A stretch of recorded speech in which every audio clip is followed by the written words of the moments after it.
আচ্ছা, আজকে আমরা যেটা করবো সেটা হচ্ছে নিউটনস ল অফ মোশন। ঠিক আছে, নিউটনের গতিবিদ্যার সূত্র। এটা আমরা অনেক ছোটবেলা থেকে পড়ে এসেছি। গতিবিদ্যার সূত্রগুলো সম্ভবত ক্লাস 7-8 থেকে আমরা পড়ে এসেছি। এখানে আমরা আরো ডিটেলে জানবো যে সে গতিবিদ্যার সূত্রগুলোর এফেক্টগুলো মোশন, বিভিন্ন ক্ষেত্রে মোশনে কিরকম ভাবে তার এফেক্টগুলো দেখা যায়।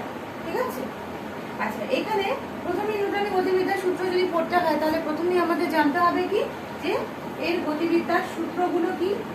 ফার্স্ট ল কি ছিল? ফার্স্ট ল ছিল কি, যদি বাইরে থেকে কোনো বল প্রযুক্ত না হয়, যদি 0 হয়, তাহলে কি হবে, বস্তুটা আইদার স্থির বস্তু চিরকাল স্থির অবস্থায় থাকবে, অথবা যদি কোনো গতিশীল বস্তু থাকে সে সমবেগে গতিশীল অবস্থায় থাকবে। ঠিক আছে, যদি বাইরে থেকে কোনো বল প্রয়োগ না করা হয়। এবারে এখান থেকে আমরা কিসের সংজ্ঞা পেয়েছিলাম? এটাও আমরা পড়েছি ক্লাস 9-এ। এটা থেকে আমরা পেয়েছিলাম জাড্যের সংজ্ঞা। জাড্য বা ইনার্শিয়া, এখানে আমরা জাড্য বা ইনার্শিয়া সম্পর্কে যদি বলি, সেই ইনার্শিয়া কি ছিল? ইনার্শিয়া হচ্ছে যে কোনো বস্তুর যখন অবস্থার পরিবর্তন করার চেষ্টা করা হচ্ছে তখন সে বাধা দিচ্ছে। স্থির বস্তুর অবস্থার পরিবর্তন করাতে চাইলে স্থির বস্তু বাধা দিচ্ছে, চলশীল মানে কোনো গতিশীল বস্তুর আমি যদি অবস্থার পরিবর্তন করাতে চাই তাহলে সেও বাধা দিচ্ছে। এই যে তাদের ধর্মটা, বাধা দেওয়ার ধর্ম, যে তারা নিজের অবস্থা পরিবর্তন করতে চাইছে না, সেটাকে আমরা বলি হচ্ছে জাড্য বা ইনার্শিয়া। স্থির এবং গতিশীল বস্তুর রেসপেক্টে আমরা ইনার্শিয়াকে দুভাগে ভাগ করে থাকি। একটা হচ্ছে স্থিতিজাড্য মানে ইনার্শিয়া অফ রেস্ট, আরেকটা হচ্ছে গতিজাড্য বা ইনার্শিয়া অফ মোশন। ঠিক আছে, তাহলে প্রথমে আমরা ইনার্শিয়া অফ রেস্ট, তারপর ইনার্শিয়া অফ মোশনে যাব। ইনার্শিয়া অফ রেস্টের আমরা অনেকগুলো উদাহরণ পড়েছিলাম। তার মধ্যে সবথেকে ইম্পর্টেন্ট, সবথেকে পরিচিত উদাহরণটা কোনটা? যে কোনো একটা বাস যখন স্থির অবস্থায় থেকে হঠাৎ চলতে শুরু করে তখন আমরা পিছনের দিকে হেলে পড়ি। ঠিক আছে, তাহলে সেটা কেন হয়? তার কারণ আমরা জানি যে যখন বাসটা স্থির অবস্থায় ছিল তখন আমাদের পুরো বডি বাসের সাথে স্থির অবস্থায় ছিল। যে মুহূর্তে বাসটা চলতে শুরু করলো আমাদের পা, যেটা বাসের সাথে যুক্ত অবস্থায় রয়েছে, ঠিক আছে, বাসের সাথে যুক্ত অবস্থায় রয়েছে, ইনফ্যাক্ট আমাদের যদি আমরা প্রপারলি সিটে বসে থাকি তাহলে সেক্ষেত্রেও কি হবে, আমাদের বডিও মানে আমাদের পিঠটাও কিন্তু ওই যে পিছনের যে সিটটা রয়েছে সিটের পিছনের সাথে অ্যাটাচ হয়ে রয়েছে।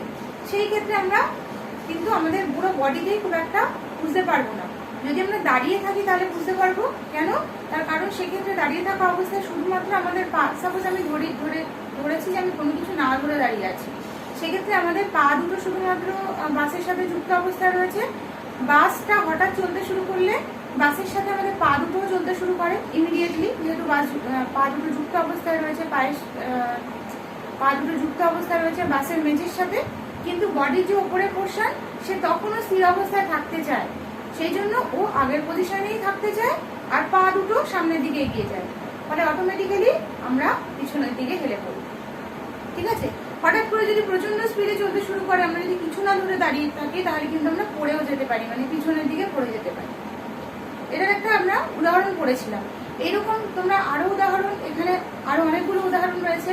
তার মধ্যে একটা উদাহরণ যেটা কি, যে আমি যদি অনেকগুলো পাইল অফ বই থাকে, মানে বইগুলো হয়তো খুব ঠাসা অবস্থায় রয়েছে, ঠিক আছে, কোনো একটা র্যাকের মধ্যে বইগুলো একটার পর একটা বই একদম সাজিয়ে ঠাসা অবস্থায় রয়েছে। এই অবস্থায় তুমি একটা বইকে খুব স্পিডে টান দাও, কমন কি বলে, যে আমি যে মুহূর্তে বইটাকে বার করবো সঙ্গে সঙ্গে বাকি বইগুলো হেলে যাবে, তাই তো? কারণ একটা জায়গা তো একটা স্পেস হয়ে গেল, ফলে ওই জায়গাটা হেলে যাবে। কিন্তু আমি যদি খুব স্পিডে বইটাকে বার করে নিয়ে আসি তাহলে দেখা যাবে যে কিছুক্ষণের জন্য ওরা কিন্তু কোনো বই কোনো দিকে হেলে পড়লো না। কিছুক্ষণের জন্য ওই ফাঁকটা অ্যাজ ইট ইজ রেখে বাকি বইগুলো অ্যাজ ইট ইজ অবস্থা রয়ে গেল। পরে কিছুক্ষণ বাদে দেখা গেল আস্তে আস্তে একটা বই আরেকটা বইয়ের ওপর কাত হয়ে পড়লো। তার মানে ওই টাইমটা ওরা নিল, যে ওরা বাকিরা সবাই স্থির অবস্থায় থাকতে চাইছে, এবার হঠাৎ করে পাশের একটা সাপোর্টকে আমরা নিয়ে নিয়েছি, তখন সে পড়বে কিন্তু তাও সে স্থির অবস্থায় থাকতে চাইবে, সেই জন্য কিছু সময় পরে সে গিয়ে পড়বে। ঠিক আছে, আবার যদি আমাদের আরেকটা উদাহরণ দেখা যায়, সেটা যে ক্যারাম যদি তোমরা খেলে থাকো, ক্যারামের ক্ষেত্রে অনেক সময় এটা হয় যে যখন আমরা ক্যারামের গুটিগুলোকে পরপর এরকম একটার উপর আরেকটা সাজিয়ে দিই, মানে এরকম না বানিয়ে ফুলের মতো না বানিয়ে আমরা যদি একটার উপর আরেকটা ক্যারামেল গুটিগুলোকে পরপর সাজিয়ে দিই এবং স্ট্রাইকার দিয়ে আমরা যদি স্ট্রাইক করি একদম নিচেরটাতে খুব জোরে, তাহলে দেখা যায় একদম নিচের গুটিটা নিয়ে স্ট্রাইকার বেরিয়ে চলে গেল, ঠিক আছে? আর বাকি যে পুরো কলামটা সেটা অ্যাজ ইট ইজ ওই জায়গাটাই বসে পড়লো। মানে ইউজুয়ালি কি ভাবা উচিত যে একটাকে যদি আমি স্ট্রাইক করি, যেহেতু ওর ওপরে বাকিগুলো রয়েছে তারাও ছড়িয়ে ছিটিয়ে পড়বে, ঠিক আছে? কিন্তু যদি আমি খুব ফাস্ট স্ট্রাইক করি তাহলে দেখা যাচ্ছে যে ওইটার উপরেই ওই বাকিগুলো তারা ওই স্থির অবস্থার যে স্থিতিজাড্য, সেই স্থিতিজাড্যটাকে ওভারকাম করে ওরা এদিক ওদিক ছড়িয়ে ছিটিয়ে পড়তে পারছে না, ওই অবস্থা অ্যাজ ইট ইজ ওইখানে বসে পড়ছে। স্ট্রাইকার হয়তো গুটিটাকে নিয়ে বেরিয়ে গেছে।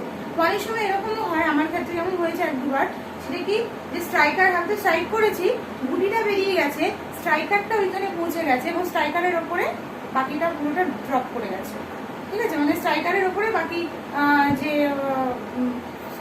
অনেকগুলো যে গুটিগুলো রয়েছে, গুটির যে কলামটা রয়েছে সেই কলামটা বসে গেছে, বাট স্ট্রাইকারটাও আর বেশি দূর যায়নি, কলামগুলো ওর ওপরে পড়ে স্থির হয়ে পড়ে রয়েছে, ঠিক আছে? আচ্ছা, আরেকটা উদাহরণ যেটা আমরা মানে সবসময় দেখে থাকি, সেটা হচ্ছে অনেক সময় গাছের মধ্যে ফুল থাকলে আমরা গাছকে ঢাকা দিলে পরে বেশ কিছু ফুল পড়ে যায়, ঠিক আছে?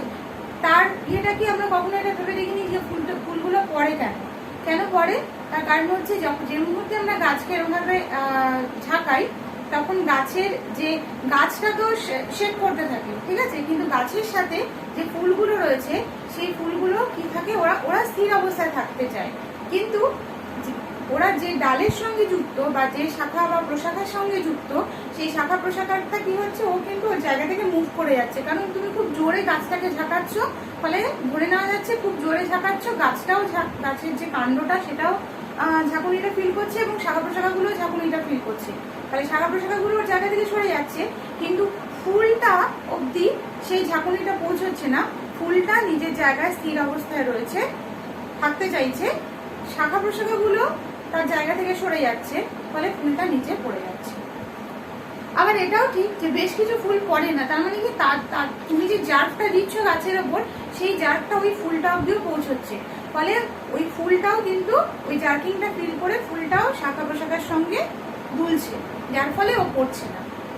যারা সেই জার্কটা ফিল করতে পারছে না, যেসব ফুলগুলো, সেই ফুলগুলোই কিন্তু স্থিতিজাড্যের কারণে ওরা এক জায়গায় থাকতে চাইছে, শাখা প্রশাখার থেকে বিচ্ছিন্ন হয়ে যাচ্ছে, শাখা প্রশাখা সরে যাচ্ছে, ওরা নিচে পড়ে যাচ্ছে, ঠিক আছে? তাহলে এই কতগুলো, এগুলো আমরা নতুন পড়েছি, যেগুলো তোমাদের বইতে নতুন দেখলাম দিয়েছে। আচ্ছা, এছাড়া কি আছে?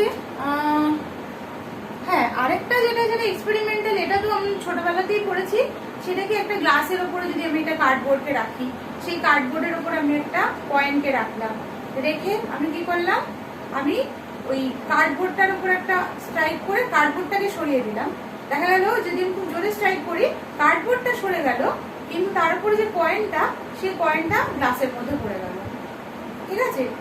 এমনিতে কি হওয়ার উচিত, কার্ডবোর্ডটার উপরে যেহেতু বস্তুটা রয়েছে, কার্ডবোর্ডটাকে স্ট্রাইক করলে তো সাথে সাথে তো কার্ডবোর্ডটাকে আমি যদি হঠাৎ করে সরিয়ে নিই, তাহলে তার সাথে সাথে তো এই কয়েনটাও সরে আসার কথা, কারণ কয়েনটা তো কার্ডবোর্ডেই রয়েছে, কিন্তু যেহেতু আমি কার্ডবোর্ডটার ওপরে বলটা প্রয়োগ করছি, কার্ডবোর্ডটা পুরো বলটা ফিল করছে, ওই পুরো জারটা কে ফিল করছে, কার্ডবোর্ডটা ফিল করছে, সরিয়ে নিচ্ছি, কার্ডবোর্ডটা সরে যাচ্ছে, কিন্তু ওই কয়েনটা সেই স্থিতিজাড্যের কারণে ওই জায়গাতেই থাকতে চাইছে, কিন্তু নিচটা তার ফাঁকা হয়ে যাচ্ছে কার্ডবোর্ডটা সরে যাওয়ার ফলে, সেই জন্য অভিপক্ষের টানে ও গ্লাসের মধ্যে পড়ে যাচ্ছে, ঠিক আছে? আচ্ছা, এইবারে যেটা, সেটা হচ্ছে নিশ্চয়ই ইনার্শিয়া অফ মোশন, এরপর আমাদের পড়তে হবে। ইনার্শিয়া অফ রেস্ট করা হয়ে গেল। ইনার্শিয়া অফ রেস্টের কি কি ইমপ্লিকেশনস আছে সেগুলো আমরা দেখলাম। আচ্ছা, ইনার্শিয়া অফ মোশন যদি আমরা এখন পড়ি, ইনার্শিয়া অফ মোশনের সব থেকে মানে সহজ উদাহরণ কি, সব থেকে সহজ উদাহরণ হচ্ছে আমাদের বাড়ির যে ফ্যানকে আমি সুইচ অফ করে দিলাম, তার মানে তার মধ্যে কারেন্ট আর পাস করছে না, তা সত্ত্বেও দেখা যায় ফ্যানটা কিছুক্ষণ ঘুরছে, ঘুরতে ঘুরতে ঘুরতে গিয়ে তারপরে গিয়ে থামলো। তাহলে এই যে ওর ঘোরাটা, ঘূর্ণনটা হলো কিছুক্ষণ কারেন্ট চলে যাওয়ার পরেও, সেটা হচ্ছে গতিজাড্যের কারণে, যে এতক্ষণ ঘুরছিল সেই গতিজাড্যের কারণে, ঠিক আছে? আবার যেটা আমরা মানে ক্লাস 9-এও পড়েছি যে আমরা যখন কোনো একটা দৌড় প্রতিযোগিতা অংশগ্রহণ করতে দেখেছি, স্কুলের স্পোর্টসেও দেখেছি, যারা রানে অংশগ্রহণ করে তারা দেখা যায় কি যে রান খুব স্পিডে হয়তো তারা রান করছে, করতে করতে লাস্টে যে ফিনিশিং লাইন থেকেও তারা কিন্তু কিছু দূর বেরিয়ে যায়, বেরিয়ে গিয়ে থামে। একদম ফিনিশিং লাইনে এসেই চুপ করে দাঁড়িয়ে পড়লে এটা হয় না। ওই যে চলে যাওয়াটা তাদের কিন্তু ইন্টেনশনটা ওইখানেই থামার, কিন্তু তারা মানে বল প্রয়োগ করছে, মানে কি বলে আর দৌড়াতে চাইছে না, ওই ফিনিশিং লাইনে এসে কিন্তু তারা আর দৌড়াতে চাইছে না, কিন্তু গতিজাড্যের কারণে ওরা আরো কিছু দূর এগিয়ে যাচ্ছে। ঠিক আছে। আবার বাসের যে উদাহরণটা, আমরা জানি যে বাসের উদাহরণ কি, এটা উল্টো। বাস যদি চলতে চলতে হঠাৎ থেমে যায় তাহলে কি আমরা সামনের দিকে ঝুঁকে পড়ি। ঠিক আছে। তার কারণ কি, অনেক সময় সামনের দিকে ঝুঁকে পড়ার কারণ অনেকে সামনের দিকে এমন পড়েও যায়, যদি খুব বেশি ফোর্স নিয়ে হঠাৎ হয়তো গাড়ির সামনে কিছু একটা চলে এসছে বা হঠাৎ করে গাড়িটা থামিয়ে দেওয়া হলো, তখন সামনেটা একদম ফাঁকা থাকলে অনেক সময় ব্যালেন্স না রাখতে পারলে কেউ সামনের দিকে ঝুঁকে পড়েও যেতে পারে। ঠিক আছে। তার কারণটা কি, তার কারণ হচ্ছে আমরা গাড়িতে বসেছিলাম, গাড়ির সাথে আমাদের হোল বডিটা মোশনে ছিল। ঠিক আছে। এবারে আমরা কি করলাম, হঠাৎ করে যে মুহূর্তে গাড়িটাকে থামিয়ে দেওয়া হলো আমাদের পা ইমিডিয়েটলি থেমে গেল, কিন্তু আমাদের বডির যে উপরে পোর্শন সে কিন্তু সঙ্গে সঙ্গে থামতে পারলো না গতিজাড্যের কারণে। সেই জন্য ও এগিয়ে যেতে চাইছে অথচ পা থেমে গেছে, যার ফলে আমাদের বডিটা সামনের দিকে আলটিমেটলি ঝুঁকে গেল। ঠিক আছে। মানে আমাদের বডির ওপরের পোর্শনটা অ্যাকচুয়ালি গতিজাড্যের কারণে সে এগিয়ে যেতে চাইছে, পাটা ইমিডিয়েটলি থেমে গেছে, যার ফলে আলটিমেটলি আমরা সামনের দিকে ঝুঁকে পড়ি। এবং কোনো যদি সামনে কিছু না থাকে তাহলে মানে খুব স্পিডে যদি হঠাৎ করে যদি থামিয়ে দেওয়া হয় ব্রেক কষে, তাহলে আমরা সামনের দিকে ঝুঁকে পড়েও যেতে পারি। ঠিক আছে। আচ্ছা, আরেকটা যেটা সেটা হচ্ছে পেন্ডুলামের গতি। সেটা কি হয়, পেন্ডুলামের গতি দিয়ে না বুঝিয়ে আমি এমনি যেটা দিয়ে তোমরা রিলেট করতে পারো খুব সহজে সেটা দিয়ে বোঝাচ্ছি। যেমন ধরো কোনো দোলনায় চড়েছো, ঠিক আছে, দোলনায় চড়ার পরে তোমাকে কেউ হয়তো দোলনায় দুলিয়ে দিল, কারণ তুমি নিজেই হয়তো পা দিয়ে পুশ করে করে তুমি দোলনায় দুলতে শুরু করলে। ঠিক আছে। এই যে ইয়েটা হচ্ছে, তুমি কিন্তু পুশ করে করে হয়তো তুমি পিছনের দিকে গেছো, মনে করে দেখো যে আমরা কিন্তু এভাবে পিছনের দিকে যাই, পিছনের দিকে গিয়ে তারপরে আবার সামনের দিকে যাই, তারপরে আবার পিছনের দিকে যাই, তারপরে আবার সামনের দিকে যাই। ঠিক আছে। আমাদের মোশনটা কিন্তু সবসময় সেন্টার পজিশনের দিকেই থাকে। ঠিক আছে। এবার আমাদের মোশনটা যদি সেন্টার পজিশনের দিকেই থাকে, মানে আমরা এই পিছনের দিকে গেলেও আমাদের মোশনটা এই যেখান থেকে আমরা চলা শুরু করেছিলাম, যেটাকে সাম্যাবস্থা বলা হচ্ছে, যেখানে আমরা স্থির অবস্থায় ছিলাম, সেই দিকে মোশনটা থাকছে। যখন আমরা সামনের দিকে এরকমভাবে এগিয়ে যাচ্ছি তখনও কিন্তু আমাদের মোশনটা সামনের দিকে পিছনের দিকে এই সাম্যাবস্থাতেই থাকছে। ঠিক আছে। কিন্তু তা সত্ত্বেও আমরা এই পোর্শনে এসে আমাদের তো তাহলে কি হওয়া উচিত, যদি আমার এইখানেই আমার এই দিকেই আসারই যদি আমার মোশনের উদ্দেশ্য থাকে, তাহলে আমি পিছনে গিয়ে যখন আমি মাঝখানে চলে আসলাম তখন এখানে আমার থেমে যাওয়ার কথা, কারণ এই দিকে আসে, এখানেই তো মোশনটা তো এই দিকেই, এই সাম্যাবস্থার দিকেই মোশন। তাহলে আমরা যখন পিছন থেকে এসে এই সাম্যাবস্থায় পৌঁছই, তাহলে আমরা সাম্যাবস্থায় এসে ইমিডিয়েটলি থামি না কেন? যদি থামতে হয় তাহলে কি করতে হয়, আমাদের কিন্তু পা দিয়ে ব্যালেন্স করে থামতে হয়। তাও আমরা ইমিডিয়েটলি থামতে পারি না, একটুখানি দোলনের পর তারপর আমরা গিয়ে থামি। ঠিক আছে। তাহলে আমরা যখন চলে আসছি তখন সাম্যাবস্থাটাকে ক্রস করে ও সামনের দিকে চলে যাচ্ছে, আবার যখন ফেরত আসছে তখন সাম্যাবস্থা ক্রস করে পিছনের দিকে চলে যাচ্ছে।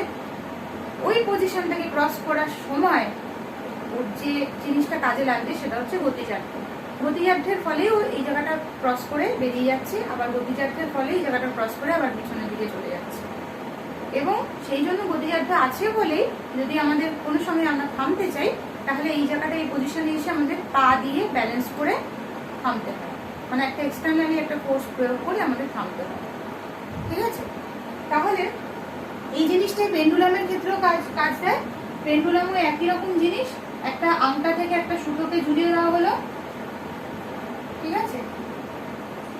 সেই সুতোর মধ্যে একটা এরকম মেটালিক কোনো বল থাকবে, কোনো ধাতব বল থাকবে। ঠিক আছে। ছোট হয় ভালো, কারণ তোমাদের এটা দিয়ে এটাকে বলা হয় এটা পেন্ডুলাম। এই পেন্ডুলামের সরল দোলগতি,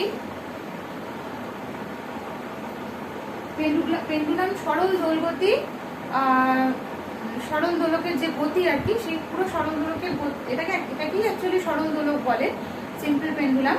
এই সরল দোলকের যে গতিটা, এই গতিটা কাকে বলে সেটা আমরা জানি, যে কোনো বস্তু যখন একই রাস্তা বারবার অতিক্রম করে, সেটা এইভাবে হতে পারে, সেটা এইভাবে হতে পারে, একই রাস্তা যখন বারবার অতিক্রম করে তখন সেটাকে আমরা সরল দোলগতি বলে থাকি।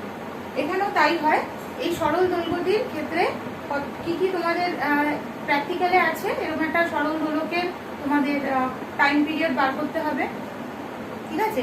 মানে একবার এভাবে গিয়ে আবার এই পজিশনে ফিরে আসতে কতটুকু সময় লাগছে, ঠিক আছে, সেটা বার করতে হবে। এরকম তোমাদের প্র্যাকটিক্যাল এক্সপেরিমেন্ট আছে। তাহলে পেন্ডুলাম সম্পর্কে তোমরা এরপরেও ভালো করে জানবে। আপাতত তোমরা শুধু এইটুকু জানো যে আমরা এই জিনিসটা বুঝতে পারছি, যখন আমরা পেন্ডুলামের এক্সপেরিমেন্টটা করব তখন আমাদের প্রথম কাজ হবে যে পেন্ডুলামটা স্থির অবস্থায় রয়েছে, পেন্ডুলামটাকে একটুখানি সরিয়ে নিয়ে ছেড়ে দেওয়ার পর আমরা দেখবো যে পেন্ডুলামটা এরকম ভাবে দোলন হয়েই যাচ্ছে। এখন আমাদের অ্যাট দিস পয়েন্ট আমাদের যেটা বোঝার বিষয় সেটা হচ্ছে দোলনটা কেন হচ্ছে, একদম সিমিলারলি ওই কি বলে দোলনার গতির মতো আর কি। এই দোলনটা এই কারণে হচ্ছে, তার কারণ হচ্ছে ওকে আমি যে মুহূর্তে এইখানে নিয়ে গিয়ে ছেড়েছি, ওর উপরে একটা ফোর্স কাজ করছে, যে ফোর্সটা ওকে এইখানে নিয়ে আসছে, ঠিক আছে? ওর উদ্দেশ্য এই সাম্যাবস্থার দিকে নিয়ে আসা, কিন্তু সাম্যাবস্থায় এসে ও থামতে পারছে না। কিসের জন্য? যেটা আমরা পড়ছি ইনার্শিয়া অফ মোশন বা গতিজার্য, তার জন্য থামতে পারছে না, যার ফলে ও আবার এদিকে চলে যাবে। যে মুহূর্তে ও এখানে এই পজিশনে পৌঁছাবে, ওর উপরে কিন্তু আবার একটা ফোর্স কাজ করবে এই সাম্যাবস্থার দিকে। যখন ও এইখানে থাকবে তখন এদিকে ফোর্স কাজ করবে, যখন এখানে থাকবে তখন এদিকে ফোর্স কাজ করবে, ঠিক আছে? এই পুরো ফোর্সটাই ওর উপর কাজ করে। ওর এই যে বব বা ধাতব গোলকটা থাকে, সেই ধাতব গোলকের ওজন এর উপর ডিপেন্ড করে ওর উপরে ফোর্স কাজ করে।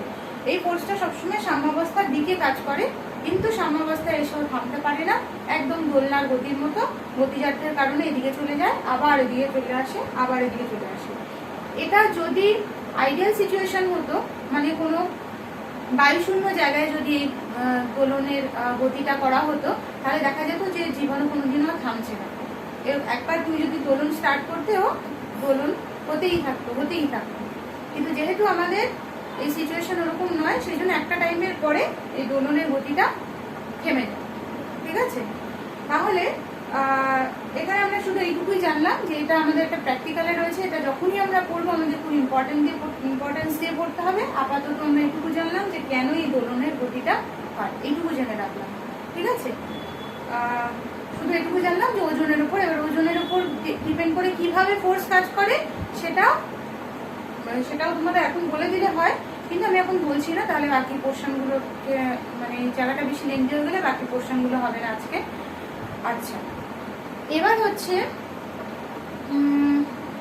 হ্যাঁ, এটা আমাদের গেল ফার্স্ট লয়ের উপর বেস করে আমরা যা যা করছি, ঠিক আছে? এবারে আমরা যদি সেকেন্ড লয়ে যাই, ঠিক আছে? সেকেন্ড লয়ে যদি যাই, সেকেন্ড লয়ে যাওয়ার আগে তোমাদের সেকেন্ড লটা মনে করে দেখি। সেকেন্ড লটা কি জানো ছিল? সেকেন্ড ল ছিল কি, যে কোনো বস্তুর উপর বল প্রয়োগ করলে সেই বস্তুর ভরবেগের পরিবর্তন সেই দিকেই হবে যেই দিকে তার উপর বল, যে ডাইরেকশনে তার উপর বল প্রয়োগ হবে সেই ডাইরেকশনেই তার ভরবেগের পরিবর্তনটা হবে। মানে তার যদি ফাইনাল ভেলোসিটি ভি হয়, মানে অবশ্যই বস্তুর উপর বল প্রয়োগ করলে ওই ডাইরেকশনেই যদি আমি যে ডাইরেকশনে বল প্রয়োগ করবো সেই ডাইরেকশনে বস্তুটার গতিবেগ বৃদ্ধি পেয়ে ফাইনাল ভেলোসিটি যদি ভি হয়, আর বল প্রয়োগের আগে তার ইনিশিয়াল ভেলোসিটি যদি ইউ ছিল, তাহলে তার এইটা হচ্ছে তার ভরবেগের পরিবর্তন। এফ সমানুপাতিক M into V minus U. সেই ভরবেগের পরিবর্তনের হারের সঙ্গে সমানুপাতিক কে যত পরিমাণ বল প্রয়োগ করব সেটা ডিপেন্ড করে, সেটাই ডিসাইড করবে যে তার ভরবেগের পরিবর্তনটা কোন দিকে হবে, ঠিক আছে? ভরবেগের পরিবর্তনটা কোন দিকে হবে এবং সময়ের উপরও ডিপেন্ড করবে ভরবেগের পরিবর্তনের হার, ঠিক আছে? আচ্ছা, তাহলে এটা হচ্ছে আমাদের সেকেন্ড ল। সেকেন্ড লটাতে যাওয়ার আগে তোমাদের যেটা বলেছি সেটা হচ্ছে বল তাহলে কি জিনিস, আমি যেখানে বল বলছি এক্সটার্নাল ফোর্স কি জিনিস। আচ্ছা, এখানে একটা জিনিস বলে রাখি, সেটা হচ্ছে যে এক্সটার্নাল ফোর্স বারবার আমরা মানে পার্টটা পড়বো যে এক্সটার্নাল ফোর্স বাইরে থেকে প্রযুক্ত বল। বারবার আমাদের এই কথাটা কেন করতে হয়, কেন আমাদের মানে এটার উপরে জোর দিতে হয়, তার কারণ হচ্ছে আমরা যদি কোনো একটা বস্তুর ওপরে ইন্টারনালি বস্তুর ভেতরে কিন্তু অনেক বল প্রয়োগ হতে পারে, ঠিক আছে, কিন্তু নিউটনের গতির সূত্রতে আমরা যেটা বলছি সেটা হচ্ছে যে বাইরে থেকে যদি বল প্রয়োগ না হয়, সিস্টেমের ভেতরে তুমি যতই বল প্রয়োগ করো না কেন, সিস্টেমকে তুমি অ্যাজ এ হোল তার জায়গা থেকে নড়াতে পারবে না বা তার গতিবেগের পরিবর্তন করতে পারবে না, ঠিক আছে। মানে ধরো তুমি একটা চেয়ারে বসে রয়েছো, সেই চেয়ারে বসে তুমি চেয়ারটাকে সামনের দিকে এগিয়ে নিয়ে যেতে চাইছো, ঠিক আছে, এটা একটা মানে ইম্পসিবল টাস্ক হয়ে যাবে, কারণ তুমি বসে রয়েছে চেয়ারের উপরে, তোমাকে কিছুটা হলেও তুমি যদি এগোতে হয় তাহলে তোমার একটু হলেও তোমাকে থেকে মেঝে থেকে উঠতে হবে, ঠিক আছে, মেঝে থেকে উঠে তারপর এগোতে হবে, আর তা না হলে কিন্তু তুমি ওই চেয়ারটাকে সামনের দিকে এগিয়ে নিয়ে যেতে পারবে না। ওয়ারাস তুমি চেয়ারে বসে রয়েছো, তোমার একটা বন্ধুকে তুমি যদি বলো যে বাইরে থেকে বল প্রয়োগ করতে, পিছন দিকে থেকে একটু ঠেলা দিতে, তাহলে ও যথেষ্ট পরিমাণ ঠেলা দিলে কিন্তু তোমাকে শুদ্ধ চেয়ারটাকে নিয়ে এগিয়ে নিয়ে যেতে পারবে, ঠিক আছে। তাহলে এই যে তোমাদের টোটাল সিস্টেম, তোমার এবং তোমার চেয়ারের, এই টোটাল সিস্টেমের ভেতরে তুমি চেয়ারের উপর যতই বল প্রয়োগ করো না কেন, চেয়ার তোমার উপরে যতই বল প্রয়োগ করুক না কেন, মানে চেয়ার কি করে বল প্রয়োগ করবে, ওটা হচ্ছে অ্যাকশন রিয়াকশন। তুমি চেয়ারের উপর যত বল প্রয়োগ করবে, চেয়ারের উল্টা তোমার উপর ততটাই বল প্রয়োগ করবে, ঠিক আছে, যেটা আমরা নিউটনের তৃতীয় সূত্রে পড়েছি অলরেডি, ঠিক আছে। তাহলে যেহেতু সেই অ্যাকশন এবং রিয়াকশন ও তোমার উপর ততটাই বল প্রয়োগ করছে যতটা তুমি ওর উপর বল প্রয়োগ করছো, যার ফলে কি হচ্ছে, আলটিমেটলি ওই ওভারঅল যে সিস্টেমটা, সেই সিস্টেমের কোনো পরিবর্তন হচ্ছে না, কোনো গতিবেগের পরিবর্তন হচ্ছে না, কিছু নয়। বাইরে থেকে কেউ যদি, যখন সিস্টেমের বাইরে থেকে কেউ যদি বল প্রয়োগ করে, তখন সে কিন্তু সামনে ওই বস্তুটাকে, টোটাল সিস্টেমটাকে সামনের দিকে এগিয়ে নিয়ে যেতে পারবে, ঠিক আছে। তাহলে এখানে এই জন্য আমরা বারবার বাইরে থেকে প্রযুক্ত বল বা এক্সটার্নাল ফোর্সের কথা বলা হয়। যে যদি আমি বল কাকে বলে সেটাতে যদি আসি, তাহলে বল কাকে বলে, বল হচ্ছে যে কোনো যা প্রয়োগ করে কোনো একটা বস্তুর অবস্থার পরিবর্তন করা যায়, স্থির বা গতিশীল অবস্থার পরিবর্তন করা যায়, তাই তো। একটা বস্তু স্থির রয়েছে, তাকে গতিশীল করে দিলাম, বা কোনো একটা বস্তু গতিশীল রয়েছে, তাকে থামিয়ে দিলাম, অথবা কোনো গতিশীল বস্তু রয়েছে তার উপর আরো বল প্রয়োগ করে তার গতিবেগটা আরো বাড়িয়ে দিলাম, ঠিক আছে। যখনই আমরা যা প্রয়োগ করে আমরা কোনো বস্তুর স্থির বা গতিশীল অবস্থা পরিবর্তন করতে পারি, সেটা কি বলা হয়, বল, ঠিক আছে। আর আমরা তো আগেই পড়েছি যে বলের এটা কি হবে, বলের একক নিউটন হচ্ছে এসআই পদ্ধতিতে, আর সিজিএস পদ্ধতিতে হচ্ছে ডাইন, ঠিক আছে। এসআই পদ্ধতিতে হচ্ছে নিউটন আর সিজিএস পদ্ধতিতে হচ্ছে ডাইন, এবং এই দুটোই একক আমরা যেটা থেকে পাই সেটা হচ্ছে বলের মাত্রা। সেই বলের মাত্রা কি হবে, বলের মাত্রা হচ্ছে mL(T⁻²). সেটা কি করে আসে সেটা আমরা জানি।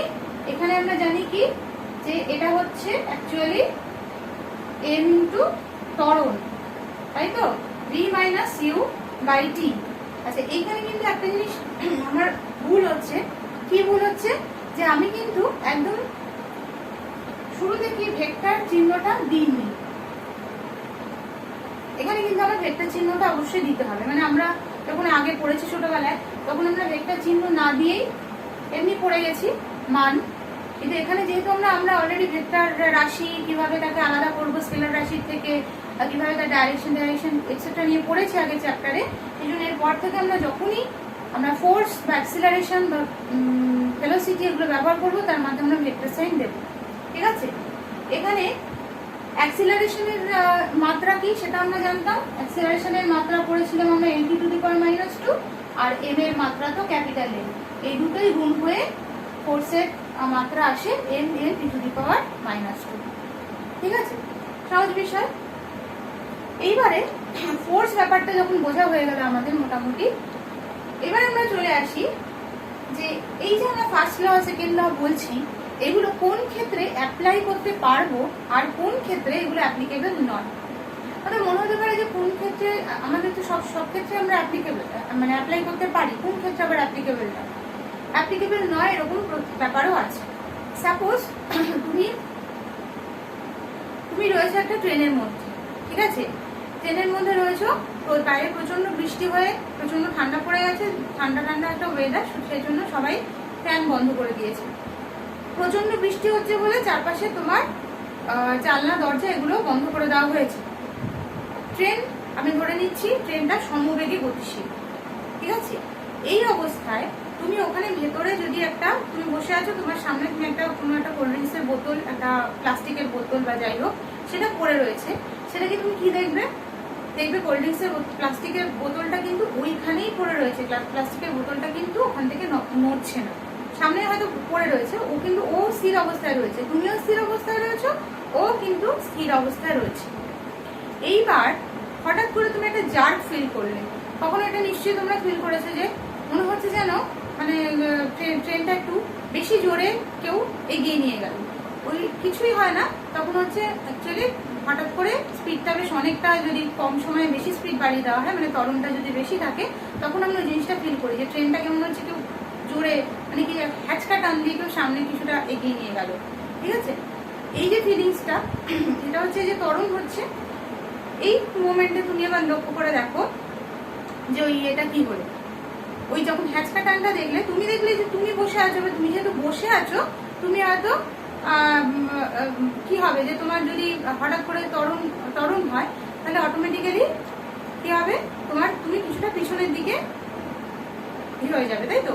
যেটা তোমার স্মৃতিজার্ভ বলা চলে না এটাকে, মানে গতিশীল অবস্থাতেই ছিল, কিন্তু যেহেতু ত্বরণ হলো তুমি কিছুটা পিছনের দিকে দেখবে, তোমার সিটের দিকে তুমি হয়তো এরকম হয়ে গেলে, ঠিক আছে, কিছুটা স্লান্টেড হয়ে গেলে সিটের মধ্যে।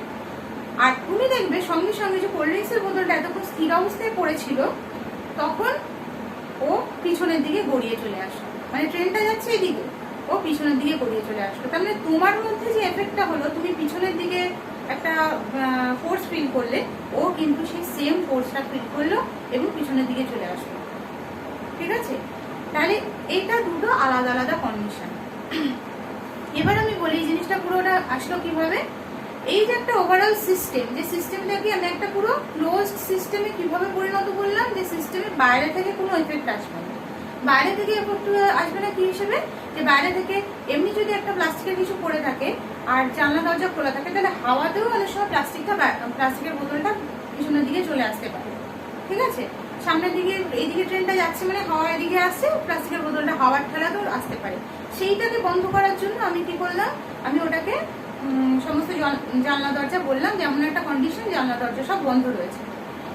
ফ্যানের হাওয়া যদি খুব জোরে চলে, অনেক সময় ফ্যানের হাওয়াতেও সেদিক ওদিক করতে পারে, সেটাও আমি বন্ধ করে দিতে বলবো, যে এমন পরিস্থিতি যে ফ্যানের হাওয়া বন্ধ। তার মানে কি বাইরের আর কোনো এফেক্ট ওর ওপর কাজ করছে না, একমাত্র ফোর্স ওর ওপর কাজ করতে পারতো কে, কাজ করাতে পারতো কে, তুমি যদি বা কোনো যাত্রীর পায়ে যদি থাকা লাগতো, তাহলে সেটা আমি ধরে নিলাম যে সেটা হচ্ছে না, ঠিক আছে। তার মানে বাইরে থেকে ওর উপর কোনো বল প্রয়োগ হচ্ছে না। এই অবস্থায় ও যখন ট্রেনটার মধ্যে ছিল, ওই একই সিস্টেমের মধ্যে তুমিও ছিলে, তোমরা দুজনেই একই রেফারেন্স ফ্রেমের মধ্যে ছিল, ঠিক আছে। রেফারেন্স ফ্রেম কি? রেফারেন্স ফ্রেম হচ্ছে বেসিক্যালি আমরা রেফারেন্স পয়েন্ট পড়েছি। রেফারেন্স পয়েন্টে কি হয়, রেফারেন্সে আমরা কোনো একটা বস্তুর অবস্থান বিচার করেছিলাম। এবার সেই রেফারেন্স পয়েন্টটাকে কেন্দ্র করে তুমি তিনটে অক্ষ কনসিডার করে নাও, ও এক্স, ও ওয়াই, ও জেড। এই যে একটা স্পেসকে ও ক্যাপচার করলো, এই তিনটে অ্যাক্সিস মিলে এই পুরো স্পেসটা হচ্ছে একটা রেফারেন্স ফ্রেম, ঠিক আছে। এইটাকে আমি ধরে নিচ্ছি কি, এই রেফারেন্স ফ্রেমটা বেসিক্যালি একটা সিস্টেম ধরে নিতে পারি, যেমন আমি ট্রেনটাকে একটা সিস্টেম ধরে নিয়েছি, যার উপরে বাইরে থেকে কোনো বল প্রয়োগ হচ্ছে না। আমি সব দরজা জানলা সব বন্ধ করে দিয়েছি, ভেতরে আমি রয়েছি আর ওই প্লাস্টিকের বোতলটাও রয়েছে। আমি প্লাস্টিকের বোতলটাকে দেখছি, আমি কি দেখছি, আমি যতক্ষণ কিছু ফিল করছিলাম না, গাড়িটা সমবেগে চলছিল, ততক্ষণ ও কিছু ফিল করছিল না, ও স্থির অবস্থায় রয়েছে। যে মুহূর্তে আমি কিছু ফিল করলাম, সে মুহূর্তে ও ফিল করলো। প্রথমে যখন এই সিস্টেমটা একটা সমবেগে যাচ্ছিল, ট্রেনটা সমবেগে যাচ্ছিল, তখন যে ফ্রেমটা ছিল তখন ওকে আমি যে ফ্রেম বলবো, যে রেফারেন্স ফ্রেম বলবো, সেটা হচ্ছে inertial reference frame. Inertial reference frame, inertial reference frame হচ্ছে এমন একটা সিস্টেম যে সমবেগে গতিশীল, যার গতির কোনো চেঞ্জ হচ্ছে না, কোনো ত্বরণ হচ্ছে না, মন্দন হচ্ছে না, কিছু হচ্ছে না। ঠিক আছে, এবারে এইরকম একটা রেফারেন্স ফ্রেমের ভেতরে যারা রয়েছে তাদের ওপর নিউটনের গতিবিদ্যার সূত্রগুলো হুবহু অ্যাপ্লিকেবল হবে। নিউটনের গতিবিদ্যার সূত্র কি বলছে? বাইরে থেকে প্রযুক্ত বল দ্বারা বাধ্য না করলে স্থির বস্তু চিরকাল স্থির থাকে। তাই ছিল, প্লাস্টিকের বোতল এবং তুমি একদম স্থির অবস্থায় ছিলে, তোমাদের দুজনের উপর বাইরে থেকে কোনো বল প্রযুক্ত হচ্ছিল না, সিস্টেম পুরো ক্লোজ ছিল। কিন্তু যে মুহূর্তে তোমাদের ওপর যে মুহূর্তে ত্বরণ হতে শুরু করলো, তখন ও কি হয়ে গেল? তখন ও একটা অন্য জাতীয় রেফারেন্স ফ্রেম হয়ে গেল, যেটাকে বলা হয় নন ইনার্শিয়াল রেফারেন্স ফ্রেম। যে নন ইনার্শিয়াল রেফারেন্স ফ্রেমে ওর ওপরে কিন্তু কোনো বল বাইরে থেকে প্রযুক্ত হয়নি, তা সত্ত্বেও নিউটনের প্রথম সূত্র কিন্তু খাটল না। নিউটনের প্রথম সূত্র কি বলেছিল? বাইরে থেকে প্রযুক্ত বল দ্বারা বাধ্য না করলে স্থির বস্তু স্থির থাকবে। কিন্তু ও কি হলো? ও কিন্তু এই রেফারেন্স ফ্রেমটা যে মুহূর্তে ত্বরণ নিতে শুরু করলো, ও কিন্তু কোনো কোথা থেকে ওর উপর বল প্রয়োগ হলো ভগবান জানে। এটাকে আমরা বলি সিউডো ফোর্স, এটা আমরা পরে পড়বো। সিউডো ফোর্স মানে ছদ্মবেশী ফোর্স, যাই হোক, সেই সিউডো ফোর্সের ঠেলায় ও কি হলো? উপর পিছনের দিকে চলে আসলো। এটা কিন্তু বাইরে থেকে প্রযুক্ত কোনো বল নয়, এটা রেফারেন্স ফ্রেম ত্বরণ হচ্ছে বা রেফারেন্স ফ্রেমের মন্দন হচ্ছে বলে ওর উপর একটা বল কাজ করছে। ঠিক আছে, তাহলে নিউটনের প্রথম সূত্র খাটলো না। তাহলে এইরকম ভাবে নিউটনের তিনটে সূত্রই কিন্তু নন ইনার্শিয়াল রেফারেন্স ফ্রেমের ক্ষেত্রে খাটবে না। মানে আজকে তুমি যদি বলো যে একটা ট্রেন যাচ্ছে, ঠিক আছে, সেই ট্রেনের মধ্যে এরকম চারপাশ সব বন্ধ এবং ট্রেনটা ত্বরণ নিয়ে কন্টিনিউয়াসলি এগিয়ে চলেছে এবং তার ভেতরে কোনো বস্তুর অবস্থানকে, কোনো একটা প্লাস্টিকের বোতল পড়ে রয়েছে বা কিছু রয়েছে, তার উপরে তুমি নিউটনের গতিবিদ্যার সূত্র প্রয়োগ করতে চলেছ, সেটা কিন্তু হবে না। ঠিক আছে, আচ্ছা, তাহলে আমরা বুঝলাম যে নন ইনার্শিয়াল রেফারেন্স ফ্রেম এবং ইনার্শিয়াল রেফারেন্স ফ্রেমের ডিফারেন্সটা কি, এবং এটাও জানলাম যে নন ইনার্শিয়াল রেফারেন্স ফ্রেমের উপর একটা কাজ করে, সেটা হচ্ছে সিউডো ফোর্স। ঠিক আছে, আচ্ছা, এবারে নিউটনের সেকেন্ড লতে তো আমি হঠাৎ করে বলে দিলাম যে তার ভরবেগের পরিবর্তন এর যে হার সেটাই হচ্ছে ফোর্সের সাথে সমানুপাতিক, মানে ফোর্স যতটা প্রয়োগ হবে তার সেই অনুপাতে হচ্ছে তার ভরবেগের পরিবর্তন হবে। এখানে একটু ডিটেইলে তোমাদের বলেছে যে মোমেন্টাম বা ভরবেগটা তাহলে কাকে বলে এবং এর ভূমিকাটা কি। ঠিক আছে, মোমেন্টাম বা ভরবেগ হচ্ছে যে কোনো একটা বস্তুর ভর এবং বেগের গুণফল। সোজা কথা, ভর এবং বেগের গুণফল। কেন এটা এত বেশি ইম্পর্টেন্ট? তার কারণ হচ্ছে এই জিনিসটাকে, মোমেন্টামকে বলা হয় গতির পরিমাণ। ঠিক আছে, মানে এটাকে গতির পরিমাণও বলা চলে। মানে কেন গতির পরিমাণ বলা চলে? কারণ হচ্ছে যে একটা বস্তু সবসময় কত বেগ নিয়ে আসছে তার উপর ডিপেন্ড করে না যে সেই বস্তুটার কি বলবো, সেই বস্তুটার গতিটা কত। গতি বেগ আলাদা জিনিস, গতির পরিমাণটা কত সেটা আলাদা জিনিস। গতির পরিমাণটা ডিপেন্ড করে তার ভর এবং বেগের গুণফলের উপর। ফার্স্টে যেমন একটা উদাহরণ দেওয়া হয়েছে, যেমন একটা সাইকেল বলবো না, হয়তো একটা টোটো আর অটো। ঠিক আছে, টোটো থেকে অটো একটু ভারী হয়, তো টোটো এবং অটো হয়তো একই গতিবেগ নিয়ে যাচ্ছিল। ঠিক আছে, একটা টোটো আর অটো একই গতিবেগ নিয়ে যাচ্ছিল, যেতে যেতে ওরা দুজনেই গিয়ে একটা সামনে একটা দেওয়াল ছিল, সেই দেওয়ালে গিয়ে ধাক্কা খেলো। দেখা যাবে যে যে অটোটা, সেই অটোটা অনেক বেশি ড্যামেজড হবে টোটোটার থেকে। ঠিক আছে, তার কারণটা কি? তার কারণ হচ্ছে অটোর ভর, বেগটা যদিও সেম ছিল দুজনের ক্ষেত্রে, দুজনেরই বেগ ছিল v, কিন্তু অটোর ভর কিন্তু বেশি আর টোটোর ভর কিন্তু কম। অটোর ভর বেশি টোটোর ভরের থেকে, যার ফলে অটোর যে ভর বেগ, যে গতির পরিমাণটা, ভর এবং বেগের গুণফল যেটা গতির পরিমাণটা, সেটা বেশি, এবং বেশি হওয়ার কারণে ও গিয়ে ওই দেওয়ালের ওপর অনেক বেশি বল প্রয়োগ করেছে। ঠিক আছে, এবার সেটাই বা কেন হলো? নিউটনের দ্বিতীয় গতিসূত্র, নিউটনের দ্বিতীয় গতিসূত্র কি বলছে? এফ সমানুপাতিক, আমি যদি যখন গিয়ে ধাক্কাটা খেলো তখন হচ্ছে তার গতিবেগ কত হলো 0, তাহলে গতিবেগের পরিবর্তনটা কতটা হলো? অটোর ক্ষেত্রে mAv মাইনাস 0, লাস্ট গতিবেগটা 0, সুতরাং ma ইন্টু 0 মানে 0 বাই টি। এই পরিমাণ বল সে প্রয়োগ করেছে। আর টোটো কতটা বল প্রয়োগ করেছে? এটা হচ্ছে অটো কতটা বল প্রয়োগ করেছে। আর টোটো কতটা বল প্রয়োগ করেছে? ma mtv minus 0 by T. ঠিক আছে, তাহলে এ কিন্তু অনেক বেশি পরিমাণ বল প্রয়োগ করেছে। ওই একই সময়ের মধ্যে গিয়ে কিন্তু ওরা ধাক্কাটা খেয়েছে। ঠিক আছে, একই সময়ের মধ্যে ধাক্কাটা কেন খাচ্ছে বলছি, আলাদা সময় কেন বলছি না, কারণ ওরা একই গতিবেগ নিয়ে যাচ্ছিল, এবং যখন দুটো বস্তু একই গতিবেগ নিয়ে যায় তখন একদম রক মানে হার্ড কোনো দেওয়ালে ধাক্কা খাওয়ার আগের মোমেন্ট পর্যন্ত ওদের গতিবেগ কিন্তু একদম আগের যে গতিবেগটা সেই গতিবেগটাই থাকে। এই সময় তাদের গতিবেগ হচ্ছে mAv, অটোর ক্ষেত্রে যেই ধাক্কা খেলো 0। এই সময় গিয়ে টোটোর গতিবেগ mtv, যেই ধাক্কা খেলো তখন 0। ঠিক আছে, তাহলে ওই কয়েক সেকেন্ডের মধ্যে এর গতিবেগ পরিবর্তন হয়ে গেছে, এর ভরবেগের পরিবর্তন হয়েছে mAv বাই টি। ঠিক আছে, mAv পরিবর্তন হয়ে গেছে আর এর পরিবর্তন হয়েছে mtv। যেহেতু mt এর পরিমাণটা কম সেই জন্য mtv এর পরিমাণটা কম আর mAv এর পরিমাণটা বেশি, সেই জন্য এক্ষেত্রে অনেক বেশি সে বল প্রয়োগ করবে অটোটা। যতটা বল প্রয়োগ করবে নিউটনের থার্ড ল অনুসারে, সব ল দেখো একসাথেই কাটছে, নিউটনের থার্ড ল অনুসারে কি হবে, তার উপরে উল্টো সেম রিয়াকশন ফোর্স কাজ করবে দেওয়ালটা, ততটাই বলের উপর প্রয়োগ করবে উল্টো দিকে, যার ফলে অটোটা বেশি ড্যামেজ হবে। এবার তুমি বলতে পারো যে অটোর উপর অনেক বেশি বল প্রয়োগ হবে। এইবারে এটাও ডিপেন্ড করে যে অনেক সময় তোমার মনে হয় যে অটোটা তো বেশি ড্যামেজ হলো না, এবার অটোর মেটেরিয়ালের উপর ডিপেন্ড করে। অটো এবং টোটোর মেটেরিয়াল অবভিয়াসলি আলাদা হয়, সেক্ষেত্রে অটোর মানে যে জিনিস দেখবে এই জন্যই প্র্যাকটিক্যালি যে জিনিস যত বেশি গতিশীল হয়, যে জিনিস যেমন অটোর থেকে বাস আরো অনেক বেশি হার্ডকোর হয়। ঠিক আছে, যে জিনিস যত বেশি গতিশীল হবে, বা ধরো একটা এমনি প্রাইভেট কার আরো অনেক বেশি হার্ডকোর হয়। তাহলে মেটেরিয়ালের উপর ডিপেন্ড করে, মেটেরিয়াল ওই জন্যই ভালো মেটেরিয়াল দেওয়া হয় যেগুলো বেশি গতিবেগে যাবে, তাদের উপর তাদের এই ধরনের ধাক্কায় উল্টো ফোর্সটাকে কি বলবো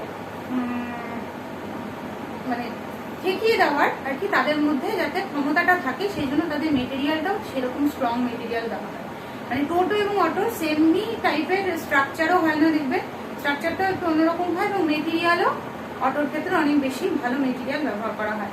ঠিক আছে, সেই জন্য হয়তো দেখা যাবে যে আলটিমেটলি তুমি গিয়ে দেখলে যে অটোর ড্যামেজটা কমই হয়েছে, যেরকম ড্যামেজ তুমি এক্সপেক্ট করেছিলে সেরকম ড্যামেজ হয়নি, কিন্তু সেটা হচ্ছে কি অটোর মেটেরিয়ালের জন্য। যদি অটো এবং টোটো একই মেটেরিয়ালে তৈরি হতো তাহলে দেখা যাচ্ছে অটো অনেক বেশি ড্যামেজ করছে। ঠিক আছে,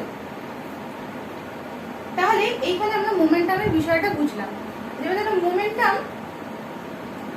মোমেন্টামটা কেন ইম্পর্টেন্ট সেটা বুঝলাম। এবার মোমেন্টামের মাত্রা কি, ভরবেগের মাত্রা কি, ভরের মাত্রা হচ্ছে m, বেগের মাত্রা কি l t⁻⁻1, তাহলে মোমেন্টামের মাত্রা হচ্ছে m l t⁻⁻1। তাহলে এবার এটাকে আমি যদি আমি সিজিএস আর এসআই একক ধরি, তাহলে সিজিএস হবে কি সিজিএস হবে গ্রাম সেন্টিমিটার পার সেকেন্ড, আর এসআই কি হবে কেজি মিটার পার সেকেন্ড। ঠিক আছে, ইজি। আচ্ছা, এইবারে যেটা চলে এসছে সেটা হচ্ছে যে সেকেন্ড ল এর ম্যাথমেটিক্যাল এক্সপ্রেশন থেকে আমাদের একটা জিনিস যেটা আমরা আগে পড়েছি যে সেকেন্ড ল কাকে বলে, কিভাবে আসছে এক্সেট্রা, কিন্তু আমরা যেটা মানে পড়িনি তার কারণ হচ্ছে আগে আমরা ওই ডিফারেন্সিয়েশনটা জানতাম না আগে। এবার আমরা ডিফারেন্সিয়েশনটা অল্প করে তো সেদিন শিখিয়েছিলাম একটা ইয়েতে, তার মোটামুটি তোমরা বুঝতে পারছো ডিফারেন্সিয়েশনটা কিভাবে হয়। তাহলে এক্ষেত্রে যেহেতু আমরা সংজ্ঞায় কথাটা কি বলি যে কোনো বস্তুর উপর প্রযুক্ত বেগ, প্রযুক্ত বল, তার ভরবেগের প্রযুক্ত বল যেদিকে হবে তার ভরবেগের পরিবর্তনের হারের সাথে, বা প্রযুক্ত বল তার ভরবেগের পরিবর্তনের হারের সাথে সমানুপাতিক। ঠিক আছে, এবং বল যেদিকে প্রযুক্ত হবে সেদিকে ভরবেগের পরিবর্তন হবে। ফার্স্ট লাইনটা আমি যদি লিখি ম্যাথমেটিক্যালি তাহলে কি হবে, এফ সমানুপাতিক ডিপি ডিটি, তাই তো। ভরবেগকে আমরা এখানে পি কি, এখানে পি ইকুয়াল টু হচ্ছে এম ভি মানে ভরবেগ। আবার লক্ষ্য করে দেখো আমি ভেক্টরের চিহ্নটা দিয়েছি, ঠিক আছে, যেহেতু এটা ভেক্টর, তাহলে ফোর্স সমানুপাতিক কি ডিপি ডিটি, ভরবেগের পরিবর্তনের হারের সাথে সমানুপাতিক। এবার যদি আমরা যেটা এর আগে করেছি সেটা কি, যে আমরা এই যখন ডিডিটি অফ এটাকে আমি এমভি লিখতে পারি করেছিলাম, তখন আমি কি ধরে নিয়েছিলাম, এফ ইকুয়াল টু সাপোজ আমি কে ধরলাম,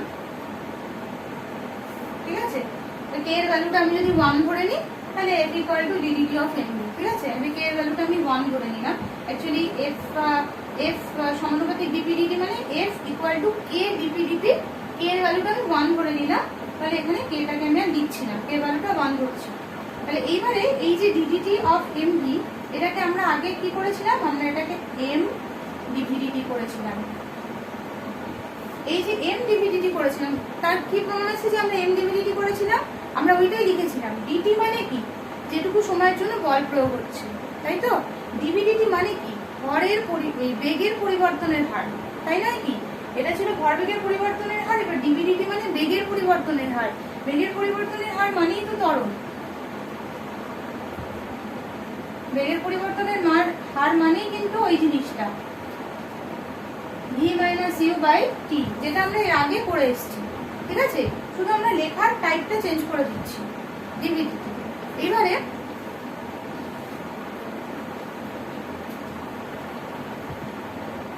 এখন আমরা যেটা আরেকটা করবো সেটা কি, যে আমরা তখন সবসময় এমটাকে বাইরে কেন নিয়েছিলাম, ওই ডিফারেন্সিয়েশন আমরা বলেছিলাম, আমি ডিফারেন্সিয়েশনে ভেতরে কোনো যদি ধ্রুবক থাকে গুণের আকারে, সেই ধ্রুবকটাকে আমরা বাইরে বার করে দিই। মনে করে দেখো এই 2x বা কিছু থাকলে 2টাকে বাইরে বার করে শুধু ddx অফ x করে 1 করে দিতাম, ঠিক আছে, বা 2x square DDT of ddx of 2x square থাকলে 2টাকে বাইরে বার করে এনে x স্কোয়ারকে শুধু x ডিফারেন্সিয়েট করতাম x এর রেসপেক্টে, ddx অফ x স্কোয়ার করেছিলাম, ঠিক আছে।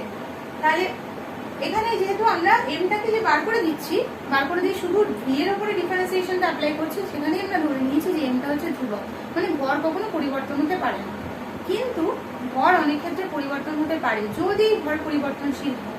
তাহলে কি হবে, যদি ভর পরিবর্তনশীল হয় তাহলে হবে কি, এই লাইনটাকে আমি কি লিখবো, ডিডিটি অফ এমভির পরে লাইনটা হবে, এটা সেকেন্ড কন্ডিশন, যখন হচ্ছে ভর পরিবর্তনশীল তখন আমাকে একেও ডিফারেন্সিয়েট করতে হবে, একেও ডিফারেন্সিয়েট করতে হবে, ঠিক আছে। এবার দুটো গুণ আকারে থাকলে এবং দুটোই যদি পরিবর্তনশীল হয়, কার সাথে পরিবর্তনশীল, সময়ের সাথে পরিবর্তনশীল, ঠিক আছে। যখন আমরা এর আগে ডিফারেন্সিয়েশন করেছিলাম ddx অফ x স্কোয়ার, তখন আমি x স্কোয়ারকে কেন ডিফারেন্সিয়েট করতে পেরেছিলাম, কারণ x স্কোয়ারকে x এর সাপেক্ষে ডিফারেন্সিয়েট করতে পেরেছিলাম। মনে করে দেখো x স্কোয়ার কিন্তু y এর সাপেক্ষে ডিফারেন্সিয়েট করতে পারিনি, তার কারণ কি, আমি ধরেই নিয়েছিলাম যে x স্কোয়ার শুধু x এর সাথেই পরিবর্তনশীল, x এর উপরেই নির্ভরশীল, সেই জন্য x এর সাথেই পরিবর্তনশীল। x স্কোয়ার y এর উপর ডিপেন্ডেন্ট সেটা আমরা ধরিনি। এখানে কি, এখানে আমি কি ধরে নিচ্ছি, ডিভিডিটি কেন লিখতে পারছি, আমি ধরে নিচ্ছি যে বেগ সময়ের সাথে পরিবর্তনশীল।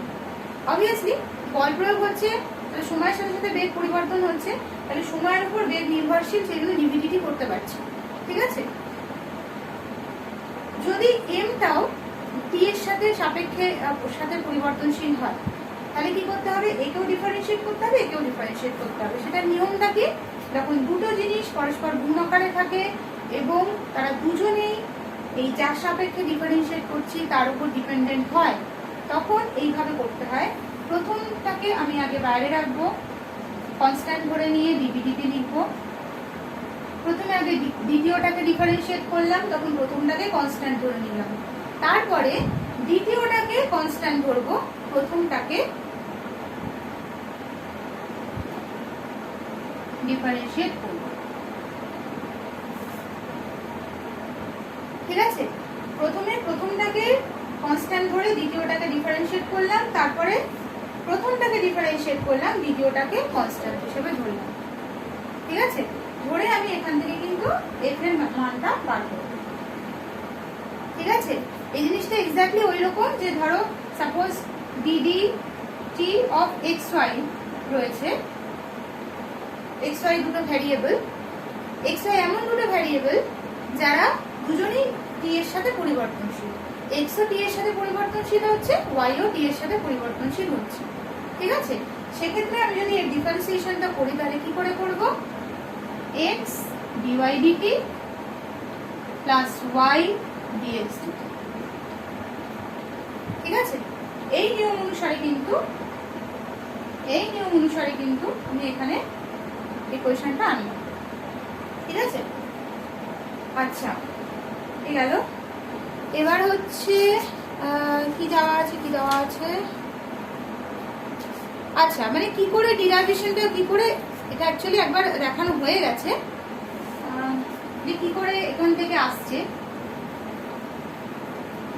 F ইকুয়াল টু এম এ, যে বল ইকুয়াল টু যে ভর গুণ অ্যাক্সিলারেশন, ভর গুণ ত্বরণ, যে একটা ইকুয়েশন, এই ইকুয়েশনটা সম্পর্কে আমরা আগেই পড়ে এসেছি, সেই ইকুয়েশনটা কিভাবে আসছে। ঠিক আছে, বল ইকুয়াল টু ভর গুণ ত্বরণ, এই ইকুয়েশনটা কিভাবে আসছে সেটা তো আমরা জানি যে আমরা সেকেন্ড ল থেকে পড়েছি, M V minus M U by T, সেখান থেকে এম কমন নিয়ে যদি V minus U by T করি, এই V minus U by T মানে হচ্ছে ত্বরণ, তাই তো, বেগের পরিবর্তন। ভি মাইনাস এটা হচ্ছে প্রাথমিক গতিবেগ, এটা অন্তিম গতিবেগ, অন্তিম গতিবেগ মাইনাস প্রাথমিক গতিবেগ মানে হচ্ছে বেগের পরিবর্তন, তাকে সময় দিয়ে ভাগ করছি মানে বেগের পরিবর্তনের হার, বেগের পরিবর্তনের হার মানে ত্বরণ। ঠিক আছে, তাহলে এইভাবে এটা আসছে। আচ্ছা এছাড়া যদি আচ্ছা এছাড়া যেটা তোমাদের এফ ইকুয়াল টু, হ্যাঁ এটা যে আরেকটা ফর্ম যেটা একটু আগেই লেখা হলো, basically M DVD, M A কে আমি এম ডিভিডি তে লিখতে পারি। ঠিক আছে, লিখতে পারি। কেন এগুলো লেখার প্রয়োজন সেটা আস্তে আস্তে তোমরা অঙ্কের ক্ষেত্রে বুঝবে, যে কখনো কখনো কি হয়, কখনো কখনো আমাদের ত্বরণ বার করতে দেয়, তখন আমরা এই ফর্মুলাটা ইউজ করি, কখনো কখনো বেগ বার করতে দেয়, তখন আমরা এই ফর্মুলাটা ইউজ করলাম। মানে বল বলে দিয়েছে, এই প্রযুক্ত ভর বলে দিয়েছে, এবার বেগ বার করতে দিয়েছে, তখন কি করতে হবে, এই ফর্মুলাটা ব্যবহার করতে হবে, তোমার এম ডিভিডিটি করে তারপর কি করতে হবে, ওই যে আগে করিয়েছিলাম ইন্টিগ্রেশন, সেই ইন্টিগ্রেশন করে আমাকে ভেলোসিটির ভ্যালুটা বার করতে হবে। আবার এটাকে আমরা এভাবেও লিখতে পারি, দেখো এটাকে এম ডিডিটি অফ ভিটা কি করেছিলাম যেন, ডিএস ডিটি, বেগ মানে হচ্ছে সরণ বাই সময়, তাই তো, তাহলে সেক্ষেত্রে এম ইকুয়াল টু হচ্ছে ডি টু এস ডিটি। তাহলে সেখান থেকে কিন্তু যদি আমাকে কখনো সরণের পরিমাণটা বার করতে দেয় তাহলে কিন্তু আমাকে এই ফর্মুলাটা ইউজ করতে হবে। এটা আস্তে আস্তে আসা যাবে, আরো তোমাদের যখন পরবর্তী অঙ্কগুলো থাকবে এবং যখন তোমাদের ইন্টিগ্রেশন করে বার করতে হবে বেগ, সরণ ইত্যাদি, তখন তোমরা অটোমেটিক্যালি আস্তে আস্তে আমরা শিখেও যাবো, পারাও যাবে, কোনো অসুবিধা নেই। আচ্ছা নিউটন থেকে কি করে ডাইন আসছে, ওটা তো আমরা আগে পড়েইছি ছোটবেলায়, ওগুলো আর আমি ঢুকছি না। একটা যেটা ইম্পর্টেন্ট, এটা আগে করা, তো কয়েকবার হিসাবে করে দিচ্ছি, যে কি করে আমরা সেকেন্ড ল থেকে ফার্স্ট লতে আসি। সেকেন্ড ল থেকে, নিউটনের সেকেন্ড ল থেকে ফার্স্ট ল,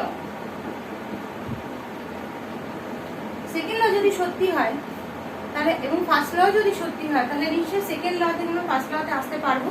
ঠিক আছে, সেটা কিরকম, সেকেন্ড ল বলছে কি, F equal to M A, ঠিক আছে, M V minus U by T. আমি যদি শুধু ভ্যালুগুলো লিখি, মান দিয়ে লিখি, তাহলে M V minus U by T, শুধু মানটা দিচ্ছি। ঠিক আছে, এবারে নিউটনের প্রথম ল কি বলছে যে যদি যদি আরেকটা প্রযুক্ত বল শূন্য হয় তাহলে স্থির বস্তু স্থির আর গতিশীল বস্তু সমবেগে সরলরেখা ধরে চলতে থাকবে। এবার দেখা যাক এখানে f = 0 করে কি হয়। f যদি 0 করি তাহলে 0 = mv - u/t করলে মানে কি হয়, মানে হচ্ছে v - u = 0, তার মানে v = u। এটা মানে কি অন্তিম গতিবেগ ইকুয়াল টু প্রাথমিক গতিবেগ, তার মানে কি গতিবেগের কোনো পরিবর্তনই হচ্ছে না। ঠিক আছে, তাহলে বাইরে থেকে বল প্রয়োগ করলে, বাইরে থেকে বল প্রয়োগ না করলে গতিবেগের কোনো পরিবর্তন হচ্ছে না, ওটাই বলেছে সমবেগে সরলরেখা ধরে চলতে থাকে। আর যদি স্থির বস্তু থাকে তাহলে তার প্রাথমিক গতিবেগ কি হবে, প্রাথমিক গতিবেগ 0 হবে, এবং যেহেতু প্রাথমিক গতিবেগ আর অন্তিম গতিবেগ এক্ষেত্রে ইকুয়াল হবে, সুতরাং অন্তিম গতিবেগও 0 হবে। তার মানে কি স্থির বস্তু চিরকাল স্থির থাকবে। ঠিক আছে, স্থির বস্তু চিরকাল স্থির থাকবে এবং কি বলে গতিশীল বস্তু সমবেগে সরলরেখা ধরে চলতে থাকবে। আচ্ছা, এক্ষেত্রে তোমাদের যতগুলো ল পড়ানো হয়েছে বা যাই হয়েছে, সেখানে তোমাদের একটু আগে যেটা আমি বললাম, একটা ভ্যারিয়েবল মাসের কথা বললাম, যে ডিএমডিটি যেখানে আমরা ব্যবহার করছি। ভ্যারিয়েবল মাস কি কি ক্ষেত্রে হতে পারে তার মধ্যে একটা তোমাদের এখন দেওয়া আছে, আরেকটা নিয়ে ব্যাখ্যা তোমাদের একদম চ্যাপ্টারের লাস্টে রয়েছে। আর প্রথমে দুটোই অল্প অল্প করে বলছি, কারণ দুটো এখানে অল্প অল্পই আছে। ঠিক আছে, একটা হচ্ছে যে সাপোজ ধরো তুমি কোনো একটা রাস্তায় যাচ্ছ। ঠিক আছে, রাস্তায় যেতে যেতে তুমি একটা সাইকেলে একটা নির্দিষ্ট স্পিড নিয়ে যাচ্ছ। ঠিক আছে, স্পিড নিয়ে যাচ্ছিলে, হঠাৎ করে তুমি হয়তো খুব বেশি স্পিডে যাচ্ছ না, হঠাৎ করে তোমার একটা বন্ধু আছে, এই চল চল চল আমাকে একটু নিয়ে চল তো বলে তোমার সাইকেলের ব্যাক সিটে এসে বসে পড়বে। ইমিডিয়েটলি দেখবে তোমার সাইকেলে কিন্তু গতিবেগটা কিছুটা কমে যায়। ঠিক আছে, এবারে এই যে গতিবেগটা তোমার কমে গেল, এই গতিবেগটা কমে গেল কেন, কারণ সে এসে জড়ো হলো বলে। ঠিক আছে, এই জিনিসটা গতিবেগটা কেন কমে গেল সেটা আমাদের মোমেন্টাম কনজারভেশন আমরা পরে আসবো। আপাতত আমরা এইটুকু বুঝি যে এই যে আমি যাচ্ছিলাম, আমি যতক্ষণ সাইকেল করে যাচ্ছিলাম তখন আমার সিস্টেমের সাইকেল এবং আমার টোটাল যে ভর, সেই ভর স্থির ছিল। যে মুহূর্তে আমি ওই গতিবেগ নিয়েই চলার চেষ্টা করছিলাম, কিন্তু হঠাৎ করে আরেকজন এসে আমার সিস্টেমের মধ্যে ঢুকে পড়লো, সেই মুহূর্তে আমার সিস্টেমে কিন্তু কি বলে ওজন, এই ভর বেড়ে গেল। তার মানে ভর পরিবর্তিত হলো। গতি আমি নিচ্ছি কিন্তু ভর কিন্তু পরিবর্তিত হলো। ঠিক আছে, তাহলে এটা একটা ভর পরিবর্তনের রাস্তা। আবার উল্টোটাও হতে পারে, তুমি হয়তো তোমার বন্ধুকে ব্যাকসিটে নিয়ে একটা নির্দিষ্ট গতিবেগে সাইকেল চালাতে যাচ্ছিলে, হঠাৎ করে তার হয়তো জায়গা চলে এলো, সে হয়তো বললো এই দাদা আমি এখানে নেমে যাই বলে হঠাৎ করে তোমাকে হঠাৎ করে ব্যাকসিট থেকে নেমে গেল। তুমি ফিল করবে যে তোমার গতিবেগটা স্লাইটলি বেড়ে গেল। সেটাও ভরবেগের সংরক্ষণ সূত্র হয়ে আসে, সেটা নিয়ে পরে আলোচনা হবে। কিন্তু এখানেও কিন্তু ভরের পরিবর্তন হলো। ভর বলতে আমরা একটা সিস্টেমের ভর বোঝাই, সেই সিস্টেমের মধ্যে একজন কেউ এসে জুড়ে ওই সিস্টেমের মধ্যে ঢুকে পড়লে ভর বেড়ে যায়, আবার এই সিস্টেম থেকে কিছুটা ভর বেরিয়ে গেলে তার ভর কমে যায়। তার মানে ভর এইভাবে পরিবর্তিত হতে পারে। ঠিক আছে, এবার যদি ধরো তোমার সিস্টেমটা মানে সাইকেল শুদ্ধ তুমি এই যে টোটাল সিস্টেমটা এর গতি নিয়ে আমরা আলোচনা করতে যাই, তখন কিন্তু আমরা গতিটাকে আমরা ভরকে স্থির করতে পারবো না। কারণ আমরা জানি যে এই গতির মধ্যে একজন এসে বসেছিল কিছু সময়ের জন্য, তারপরে আবার কিছুক্ষণ পরে সে নেমেও গেছে ব্যাকসিট থেকে। ঠিক আছে, তার মানে প্রথমে তার ভর কিছুটা বেড়েছিল এবং ভর পরে কমেও গেছিল। তাহলে ভর কিন্তু তার পরিবর্তনশীল ছিল ডিউরিং দিস মানে এই গতির সময় ভর কিন্তু পরিবর্তনশীল ছিল।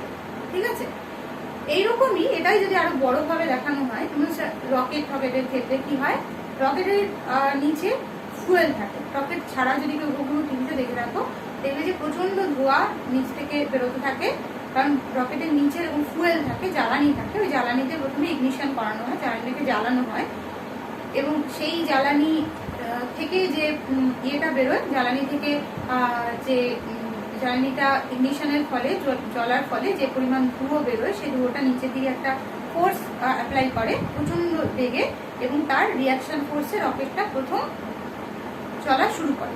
ঠিক আছে, এরপরে এইরকমই ভাবেই এটাও একটা ভর পরিবর্তন। মানে রকেটটা যখন উঠছে আস্তে আস্তে আস্তে উঠছে এবং সে তখন কি হচ্ছে সেরকম আস্তে আস্তে তার ভরটা তো কমছে। ওভারঅল তার ভর যত ছিল তার মধ্যে জ্বালানির ভরটাও ইনক্লুডেড ছিল। এবার আস্তে আস্তে তার জ্বালানিটা জ্বলে শেষ হয়ে যাচ্ছে, মানে ভর কিছুটা কমে যাচ্ছে। তাহলে ভর তো অপরিবর্তনশীল, ভর পরিবর্তনশীল অপরিবর্তনশীল আমরা জানি কি, মানে ভর শক্তি সংরক্ষণ সূত্র আমরা পড়েছি যে কারণ ভরটা জ্বালানির ভরটা তো শেষ হয়ে যাচ্ছে এবং তার বদলে শক্তি উৎপন্ন হচ্ছে, এটুকু আমরা বুঝেছি, তাই তো। তাহলে ভর এবং শক্তি সংরক্ষণ সূত্র থেকে আমরা জানি যে ভরটা কমে যাচ্ছে, সেই ভরটা শক্তিতে ট্রান্সফার হয়ে যাচ্ছে। ওই গিয়ে যাই হোক, মোট কথা ওই বস্তুটার ভরটা কিন্তু আস্তে আস্তে কমছে। যত ওর ভর আস্তে আস্তে কমবে তত ওর গতিবেগ আস্তে আস্তে বাড়বে। ঠিক আছে, সেটা আবার হয় ভরবেগ সংরক্ষণ সূত্রের জন্য। তাহলে ভর পরিবর্তনশীল হতে পারে এরকম কোন কোন মানে ক্ষেত্র আছে সেটা আমি বললাম।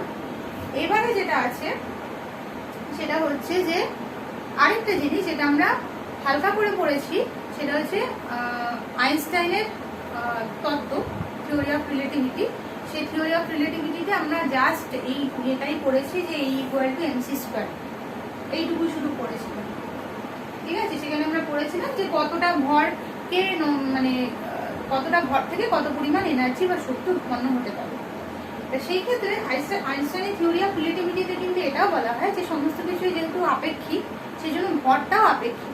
কোনো বস্তু যদি দেখা যায় যে তার মানে তার গতিবেগটা যদি আলোর গতিবেগের কাছাকাছি থাকে, খুব কাছাকাছি, তাহলে সেক্ষেত্রে কিন্তু তার ভরও পরিবর্তনশীল। উনি একটা দেখিয়েছেন, মানে একটা সূত্র বলেছিলেন m=m0/√1 - v²/c²। ঠিক আছে, এখানে দেখা যায় যে v এর মান যদি গ্রেটার দেন 0.9 c হয়, ঠিক আছে, তাহলে দেখা যায় যে তার ভর পরিবর্তনশীল হচ্ছে। আচ্ছা, m0টা কি? m0 হচ্ছে তার যখন কোনো গতিবেগ নেই সেই অবস্থায় তার যে ভর, মানে অ্যাকচুয়াল ভর যেটা আমরা বলি সেইটা। ঠিক আছে, আর এটা হচ্ছে যখন সে গতিশীল হচ্ছে তখন তার ভর। এবার কখন আমরা যদি খুব মেজারেবলি ভরটা পরিবর্তন হয় কখন? যখন m এর v এর ভ্যালুটা 0.9 c এর থেকে বেশি হয়। ঠিক আছে, 0.9 c আমি যদি এখানে ধরি তাহলে কি হচ্ছে ব্যাপারটা? 0.9 c হলে m0/√1 - এখানে 0.81 c² হবে বাই c² কেটে যাবে। 0.81 মানে 81/100, তার মানে এখানে আসছে কত? 100 - 81, আর নিচে 100। 100টা রুট করে যদি ওপরে উঠে যায় তাহলে এটা হবে 10, আর নিচে √1 - 81, 100 - 81, 100 - 81 করলে আসে হচ্ছে 19। 19 এর রুট করলে আমি 19 এর কাছাকাছি রুট করা যায় এরকম হচ্ছে 16, তার রুট করলে 4 আসে। তাহলে আমি মোটামুটি এটা ধরে নিলাম নিয়ার অ্যাবাউট 10 m0/4। ঠিক আছে, তার মানে 2.5, নিয়ার অ্যাবাউট 2.5 m0। দুগুণেরও বেশি বেড়ে যাচ্ছে ভর, যেটা মাটিতে তার বেগ শূন্য অবস্থায় তার যে ভর ছিল সেই ভরের তুলনায় অনেকটাই বেশি কিন্তু বেড়ে গেছে, যদি তার গতিবেগটা 0.9 এর কাছাকাছি, 0.9 বা তার বেশি হয়। ঠিক আছে, যত তার গতিবেগ c এর থেকে কম হবে, মানে যদি এর ভ্যালুটা 0.1 c এর থেকে কম হয়, 0.1 c এর থেকে কম হয়, তাহলে সেক্ষেত্রে আমরা সেটাকে নেগলিজিবল ধরতে পারি। ঠিক আছে, ভরের পরিবর্তনটাকে, যার জন্য আমরা নিউটনের গতিবিদ্যার সূত্রটা এই ক্লাসিক্যাল মেকানিক্সে আমরা সেই শুরুতে পড়েছিলাম, সেই রিলেটিভিটি থিওরি এটসেট্রা। আর একটা হচ্ছে ক্লাসিক্যাল মেকানিক্স। ক্লাসিক্যাল মেকানিক্স আমরা সবসময় ধরে নিই যে এমন কোনো বস্তু নিয়ে আমরা আলোচনা করি না যার গতিবেগটা এই 0.1 c এর থেকে বেশি, যার ফলে আমরা মোটামুটি ধরে নিই যে তার গতিবেগটা রিলেটিভিটির তত্ত্বের দিক থেকে, তার গতিবেগ বলছি ভরটা রিলেটিভিটির তত্ত্বের দিক থেকে তার ভরের পরিবর্তন হবে। কোন ক্ষেত্রে হতে পারে? যেটা এই সমস্ত ক্ষেত্রে, যে ভরটা কোনোভাবে কমে যাচ্ছে, রকেটের জ্বালানি জ্বলার ফলে হয়তো রকেটের ভরটা কমে যাচ্ছে, এই সমস্ত ক্ষেত্রগুলোকে আমরা কনসিডার করি। কিন্তু এই জিনিসগুলোকে, যে রিলেটিভিটির তত্ত্ব যেটা, এটাকে আমরা খুব একটা এর মধ্যে আনি না ক্লাসিক্যাল মেকানিক্সের ক্ষেত্রে। ঠিক আছে, আচ্ছা, এইবারে যেটা আছে সেটা হচ্ছে তোমাদের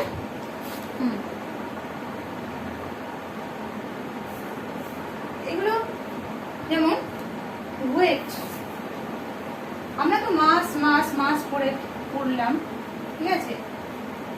মাস আর ওজন, ভর আর ওজনের মধ্যে পার্থক্য, এটা আমরা ছোটবেলায় পড়েছি যে ভর এবং ওজনের মধ্যে পার্থক্যের মেইন এটাই কি ছিল যে ভর হচ্ছে পরিবর্তন হয় না, যদিও এই মুহূর্তে আমরা দেখলাম যে কোনো একটা সিস্টেমের গতির ক্ষেত্রে পরিবর্তন হতে পারে, তাহলেও আমরা ধরে নিচ্ছি জেনারেলি যে ভর পরিবর্তন হয় না, কিন্তু ওজন কিন্তু পরিবর্তন হয়। তার কারণ কি? তার কারণ ভর হচ্ছে, ভর বলতে বোঝায় কোনো বস্তুর মধ্যে কত পরিমাণ পদার্থ আছে, যেটা চেঞ্জ হওয়ার কথা নয়। যদি না বস্তুটা ক্ষয়প্রাপ্ত হয়ে যায় বা এরকম রকেটের জ্বালানির ইগনিশনের হয়ে যায়, মানে যে জ্বালানির ক্ষেত্রে ক্ষয়প্রাপ্তই হলো, ওটা ছাড়া ভর পরিবর্তন হয় না। আর ওজনের ক্ষেত্রে কি হয়? ওজনের ক্ষেত্রে হচ্ছে m × g, মানে ভর গুণ অভিকর্ষজ ত্বরণ। এই অভিকর্ষজ ত্বরণটা পরিবর্তনশীল। যত তুমি পৃথিবী থেকে ওপরের দিকে উঠবে তত অভিকর্ষজ ত্বরণের মান কম হয়, যত পৃথিবীর কাছাকাছি আসবে অভিকর্ষজ ত্বরণে, মানে একদম সমুদ্রের লেভেলে, পৃথিবীতে সমুদ্রের লেভেলে অভিকর্ষজ ত্বরণের মান ম্যাক্সিমাম। তারপরে আবার তুমি যখন নিচের দিকে মানে যদি খনির ভেতরে প্রবেশ করো তখন আবার অভিকর্ষজ ত্বরণের মান কিন্তু কম হয়, ঠিক আছে? তাহলে অভিকর্ষজ ত্বরণের মানটা যেহেতু পরিবর্তনশীল, সেই জন্য বস্তুর ওজন এক এক জায়গায় এক এক রকম হয়। এবং সেটা আমরা যেহেতু আমরা যদি এখানে একটা বস্তুর ভর নিই এবং সেই বস্তুটার ভর যদি 100 কেজি থাকে, সেই বস্তুটার ভর চাঁদেও 100 কেজি থাকবে। whereas সেই বস্তুর ওজন কিন্তু পৃথিবীতে এবং চাঁদে আলাদা হবে।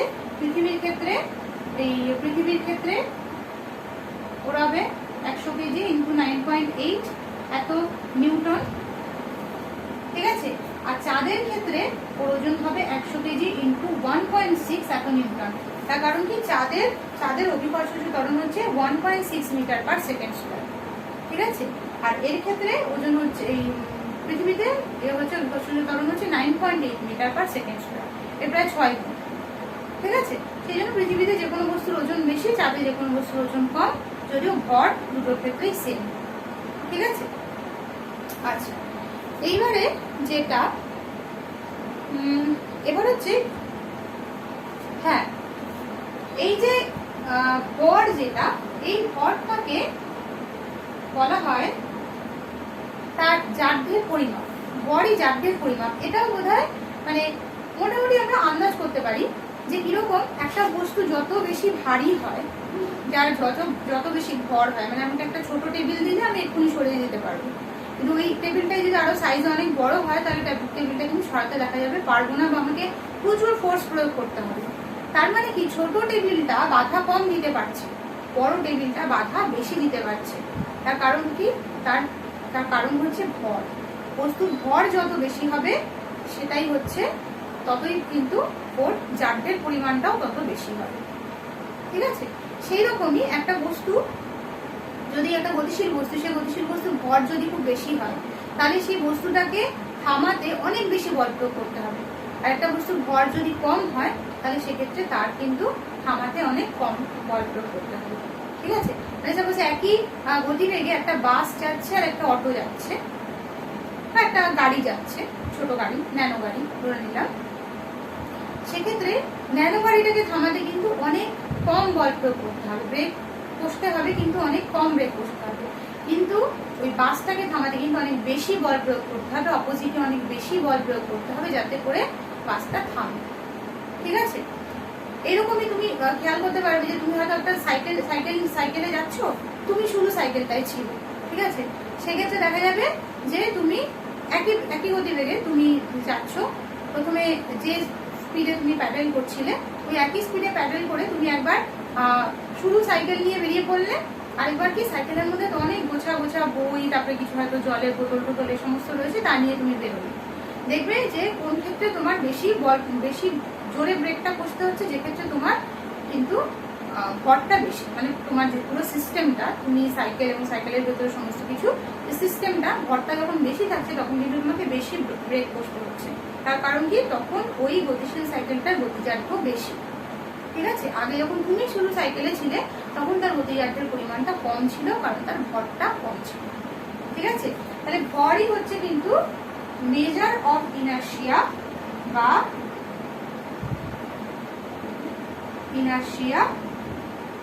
বা জাঢ্যের পরিমাপ। সেটা স্থিতিজাঢ্যও তাই, গতিজাঢ্যও তাই। ঠিক আছে, এই জন্য ভরকে আবার ইনার্শিয়াল মাসও বলা হয়। ভরকে কি বলা হয়? ইনার্শিয়াল মাস। যেহেতু এটাই তার জাঢ্যের পরিমাপ, এটার উপরই জাঢ্য নির্ভর করে, সেই জন্য এটা কিন্তু ইনার্শিয়াল মাসও একে বলা হয়। ঠিক আছে, আচ্ছা এবারে চলে আসি আমরা এর পরের পার্টে। এখানে আমরা একটু নতুন জিনিস পড়বো, তবে দুটো জিনিসকে আমরা একটু পাশাপাশি পড়ি। ঠিক আছে, কারণ দুটোর নাম খুব কাছাকাছি কিন্তু জিনিস আলাদা। ইম্পালস অফ ফোর্স মানে কি? ফোর্সের এফেক্ট। বল প্রয়োগ করলে, কিছু সময় ধরে বল প্রয়োগ করলে তার এফেক্টটা কি হয়? বল প্রয়োগের ফলে কি হয়? বল প্রয়োগের পরে ভরবেগের পরিবর্তন হয়, তাই তো? তুমি জেনে রাখলাম। আরেকটা হচ্ছে ইম্পালসিভ ফোর্স। এটা কিন্তু একটা বল, এটা টাইপ অফ ফোর্স। এটা একটা বল আর এটা হচ্ছে বলের একটা এফেক্ট। নামগুলো কাছাকাছি কিন্তু জিনিস সম্পূর্ণ আলাদা। ইম্পালস অফ ফোর্স মানে হচ্ছে যখন তুমি কোনো একটা বস্তুর উপর বল প্রয়োগ করলে, কতটা সময় ধরে বল প্রয়োগ করলে সেটাকে যদি আমি বলের সাথে গুণ করে দিই, তাহলে আমি যেটা পাই সেটা হচ্ছে ইম্পালস অফ ফোর্স। এবারে আমরা সেকেন্ড লতে চলে যাবো। ঠিক আছে, সেকেন্ড লতে চলে গিয়ে দেখি F ইকুয়াল টু কি ছিল? mv মাইনাস mu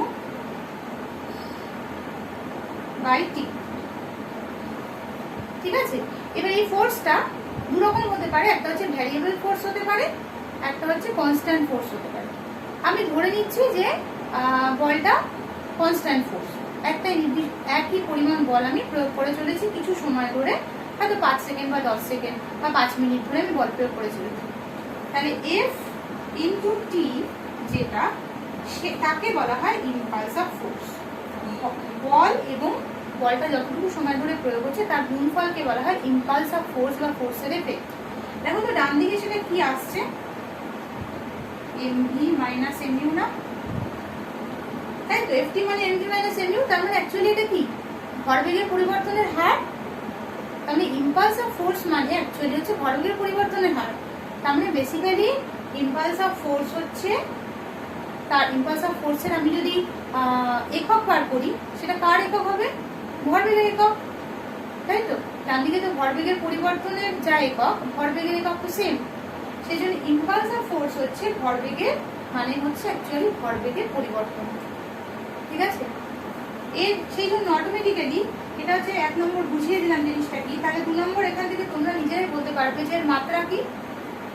mLt⁻⁻1, ভরবেগের যা মাত্রা সেইটাই। ইম্পালস অফ ফোর্সের মাত্রা হচ্ছে mLt⁻⁻1। এর একক কি? একক হচ্ছে কেজি মিটার পার সেকেন্ড, বা সিজিএস এ বললে পরে গ্রাম সেন্টিমিটার পার সেকেন্ড। ঠিক আছে, ইম্পালসিভ ফোর্সটা কি? ইম্পালসিভ ফোর্স হচ্ছে যখন আমি কোনো একটা ফোর্স বল প্রয়োগ করছি, এটা এক প্রকার ফোর্স যেটা আমি কম সময়, খুব কম সময় অনেক বেশি পরিমাণ বল প্রয়োগ করছি। ঠিক আছে, যেমন ফর এক্সাম্পল যে কোনো একটা ফুটবলার ফুটবল খেলছে, সেই অবস্থায় সে কিন্তু দৌড়ে আসছে, এসে ফুটবলের উপর এটা কিক যখন করছে, ওই কন্ট্যাক্ট টাইমটা, ওই যে বল প্রয়োগের সময়টা কিন্তু খুব কম, সেটা মানে ফ্র্যাকশন অফ সেকেন্ড। তার পাটা গিয়ে যে বলের উপর, বলটাকে পা এবং বলের কন্ট্যাক্টটা যখন হচ্ছে, শুধু তখনই কিন্তু ওই ফ্র্যাকশন অফ সেকেন্ডের জন্যই কিন্তু বলটা প্রয়োগ হচ্ছে। ওইটুকু সময়, কম সময়ের মধ্যে সে এত বেশি বল প্রয়োগ করছে যে বলটা এই প্রান্ত থেকে হয়তো ওই প্রান্তে চলে গেল। ঠিক আছে, বা গোল হয়ে গেল। ঠিক আছে, এই ধরনের বল যেটা খুব কম সময়ের মধ্যে অনেক বেশি, বা ক্রিকেটের কথা বলছি, ক্রিকেটে যে মুহূর্তে বলটা যখন কোনো ব্যাটসম্যান যখন বলটাকে ব্যাট দিয়ে মারছে, তখন যে ফ্র্যাকশন অফ সেকেন্ডের জন্য বলটা আর ব্যাটটার মধ্যে কন্ট্যাক্ট হলো, সংযোগ হলো, ওইটুকু সময়ের জন্যই কিন্তু বলটা প্রয়োগ হচ্ছে। কিন্তু সেটা এত হিউজ পরিমাণ বল অনেক সময় প্রয়োগ হচ্ছে যে সেটা অপশনে ওভার বাউন্ডারি হয়ে যাচ্ছে বা বাউন্ডারি হয়ে যাচ্ছে, তখন আবার ক্যাচ আউট হয়ে যাচ্ছে। ঠিক আছে, তাহলে বল প্রয়োগটা খুব বেশি পরিমাণ হচ্ছে কিন্তু খুব কম সময়ের জন্য বলটা প্রয়োগ হচ্ছে। এই ধরনের বলকে আমরা বলি হচ্ছে ইম্পালসিভ ফোর্স। তাই আমরা অনেক সময় কথা বলছি ইম্পালসিভ, সে খুব ইম্পালসিভ, হঠাৎ করে একটা কাজ করে ফেলি, সেরকমই খুব কম সময়ের জন্য যখন বেশি পরিমাণ বল প্রয়োগ হয় তখন সেটা হচ্ছে ইম্পালসিভ ফোর্স। এই ইম্পালসিভ ফোর্সের ক্ষেত্রে পার্থক্যটা কি? প্রথম কথা এটা একটা মোমেন্টাম, এটা হচ্ছে মোমেন্টামের পরিবর্তন, আর এটা হচ্ছে এক ধরনের ফোর্স বল। 2 নম্বর কি, এর একক কি হবে, এর মাত্রা কি হবে? অফকোর্স mn p⁻², কারণ এটা একটা ফোর্স। এর একক কি হবে? অবভিয়াসলি নিউটন বা ডাইন। ঠিক আছে, তাহলে এইভাবে আমরা ইম্পালস অফ ফোর্স আর ইম্পালসিভ ফোর্সটাকে পাশাপাশি করে করলাম যাতে আমরা জিনিসটা মানেটা বুঝতে পারি। আচ্ছা, এইখানে তোমাদের পার্থক্যটা বুঝতে পারি। আচ্ছা, এইবারে যদি এরকম হয়, ও আচ্ছা একটা জিনিস তোমাদের পাশাপাশি পড়িয়ে দিলাম ঠিকই। আচ্ছা, যদি ইম্পালসিভ ফোর্সে আমি যখন প্রথমে পড়ালাম, সরি ইম্পালস অফ ফোর্স আমি যখন তোমাদের পড়ালাম তখন তোমাদের বলেছিলাম কি যে ফোর্সটা চেঞ্জ ভ্যারিয়েবলও হতে পারে, মানে হয়তো ফোর্সের পরিমাণটা আস্তে আস্তে আমি বাড়াচ্ছি সেরকমও হতে পারে, অথবা কি হতে পারে ফোর্সটা একটা কনস্ট্যান্ট ফোর্স প্রয়োগ করছি সেটাও হতে পারে। ঠিক আছে, তাহলে যদি ভ্যারিয়েবল ফোর্স হয় তাহলে সেক্ষেত্রে আমরা কিভাবে বার করব? সেক্ষেত্রে আমরা বার করব হচ্ছে এফ ডিটি, ইন্টিগ্রেশন করব t1 টু t2 সময় ধরে। ঠিক আছে, যে কত পরিমাণ ফোর্স প্রয়োগ হচ্ছে, এবং দেখবে তোমাদের একটা এরকম ছবি দেওয়া আছে যে এরকম ভাবে হয়তো t1 আর t2 সময়ের মধ্যে, এদিকে হচ্ছে ফোর্সের এটা বলা হয়েছে যে t1 এবং t2 সময়ের মধ্যে কতটুকু মোমেন্টাম চেঞ্জ হয়েছে সেটা তুমি বার করো। মোমেন্টাম চেঞ্জ হওয়া মানেই হচ্ছে তুমি বুঝবে যে সেটা হচ্ছে ইম্পালস অফ ফোর্স বার করতে দিয়েছে। এবং সেক্ষেত্রে এটা দেখে তোমার মনে হতে পারে যে ইন্টিগ্রেশন কি করে করবো, মানে এফটা তো কনস্ট্যান্ট নয়, কি করে করবো? যখন তোমাদের এরকম দিয়ে দেবে তখন অবভিয়াসলি তোমাকে এফ কে টি এর একটা ফাংশন হিসেবে দিয়ে দেবে। হয়তো তোমাকে বলে দিল যে ফোর্সটা কিভাবে চেঞ্জ হচ্ছে, ফোর্সটা টি স্কোয়ার আকারে চেঞ্জ হচ্ছে। ঠিক আছে, এরকম তোমাকে বলে দিল। ঠিক আছে, বা ফোর্সটা সাইন টি এরকম আকারে চেঞ্জ হচ্ছে। এবার তুমি বার করো। ঠিক আছে, যদিও আমি তোমাদের ইন্টিগ্রেশনাল ডিফারেন্সিয়েশন করানোর সময় তোমাদের আমি ট্রিগোনোমেট্রিক ফাংশনগুলো দেখাইনি, বলেছিলাম যেগুলো এক্ষুনি লাগবে না, যদি লাগে আমি করিয়ে দেবো। ঠিক আছে, আপাতত যদি আমি ধরে নিই যে এটা টি স্কোয়ার ডিটি, তাহলে এবার এটা আমরা ইজিলি করতে পারবো। টি স্কোয়ার ডিটি কি হবে? এটা হবে t³/3। ইন্টিগ্রেশন তো এইভাবেই হবে। এবার t1 টু t2 মানে কি, যে কোন সময় থেকে কোন সময় অবধি হয়েছে।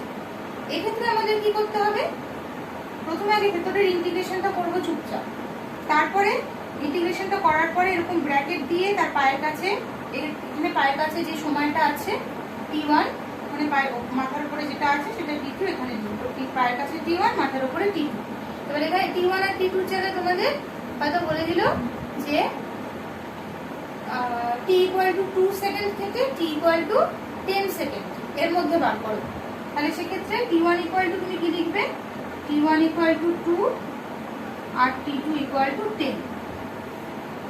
ঠিক আছে, এবারে কি হবে? এবার হচ্ছে তোমাকে t2 এই t এর জায়গায় একবার তোমাকে t2 এর মানটা বসাতে হবে, একবার t এর জায়গায় তোমাকে t1 এর মানটা বসাতে হবে। t1 এর t এর জায়গায় t2 এর মানে মাথার উপরের মানটা বসিয়ে তার থেকে t1 এর t এর জায়গায় t1 এর মানটা বসিয়ে সেটা মাইনাস করতে হবে। মানে এখানে আমি কি লিখবো? t2³/3 minus t1³/3। এইটা হবে আমার আনসার। ঠিক আছে, এবার এইখানে t2 এর মান যা দেওয়া থাকবে, t2 এর মান যদি 10 দেওয়া থাকবে 10 বসাবো, t1 এর মান যা দেওয়া থাকবে যদি 2 দেওয়া থাকে 2 বসাবো, দিয়ে এবার আমার আনসারটা একটা সংখ্যা বেরিয়ে যাবে। ঠিক আছে, এইভাবে হচ্ছে আমাদের ইম্পালস অফ ফোর্সটা বার করতে হবে। যদি অঙ্ক থাকে তাহলে এইভাবে করতে হবে। আরেকটা যেটা, সেটা হচ্ছে যে দুটো জিনিসের যদি সেম ইম্পালস কাজ করে, মানে মোমেন্টাম একই চেঞ্জ হচ্ছে। দুটো সাইকেল তুমি দুটো সাইকেল একদম সেম টাইপের সাইকেল, ভর সেম, দুটো সাইকেল তুমিও, একটা সাইকেলে তুমি বসেছো, একটা সাইকেলে তোমার বন্ধু বসেছো, ঠিক আছে?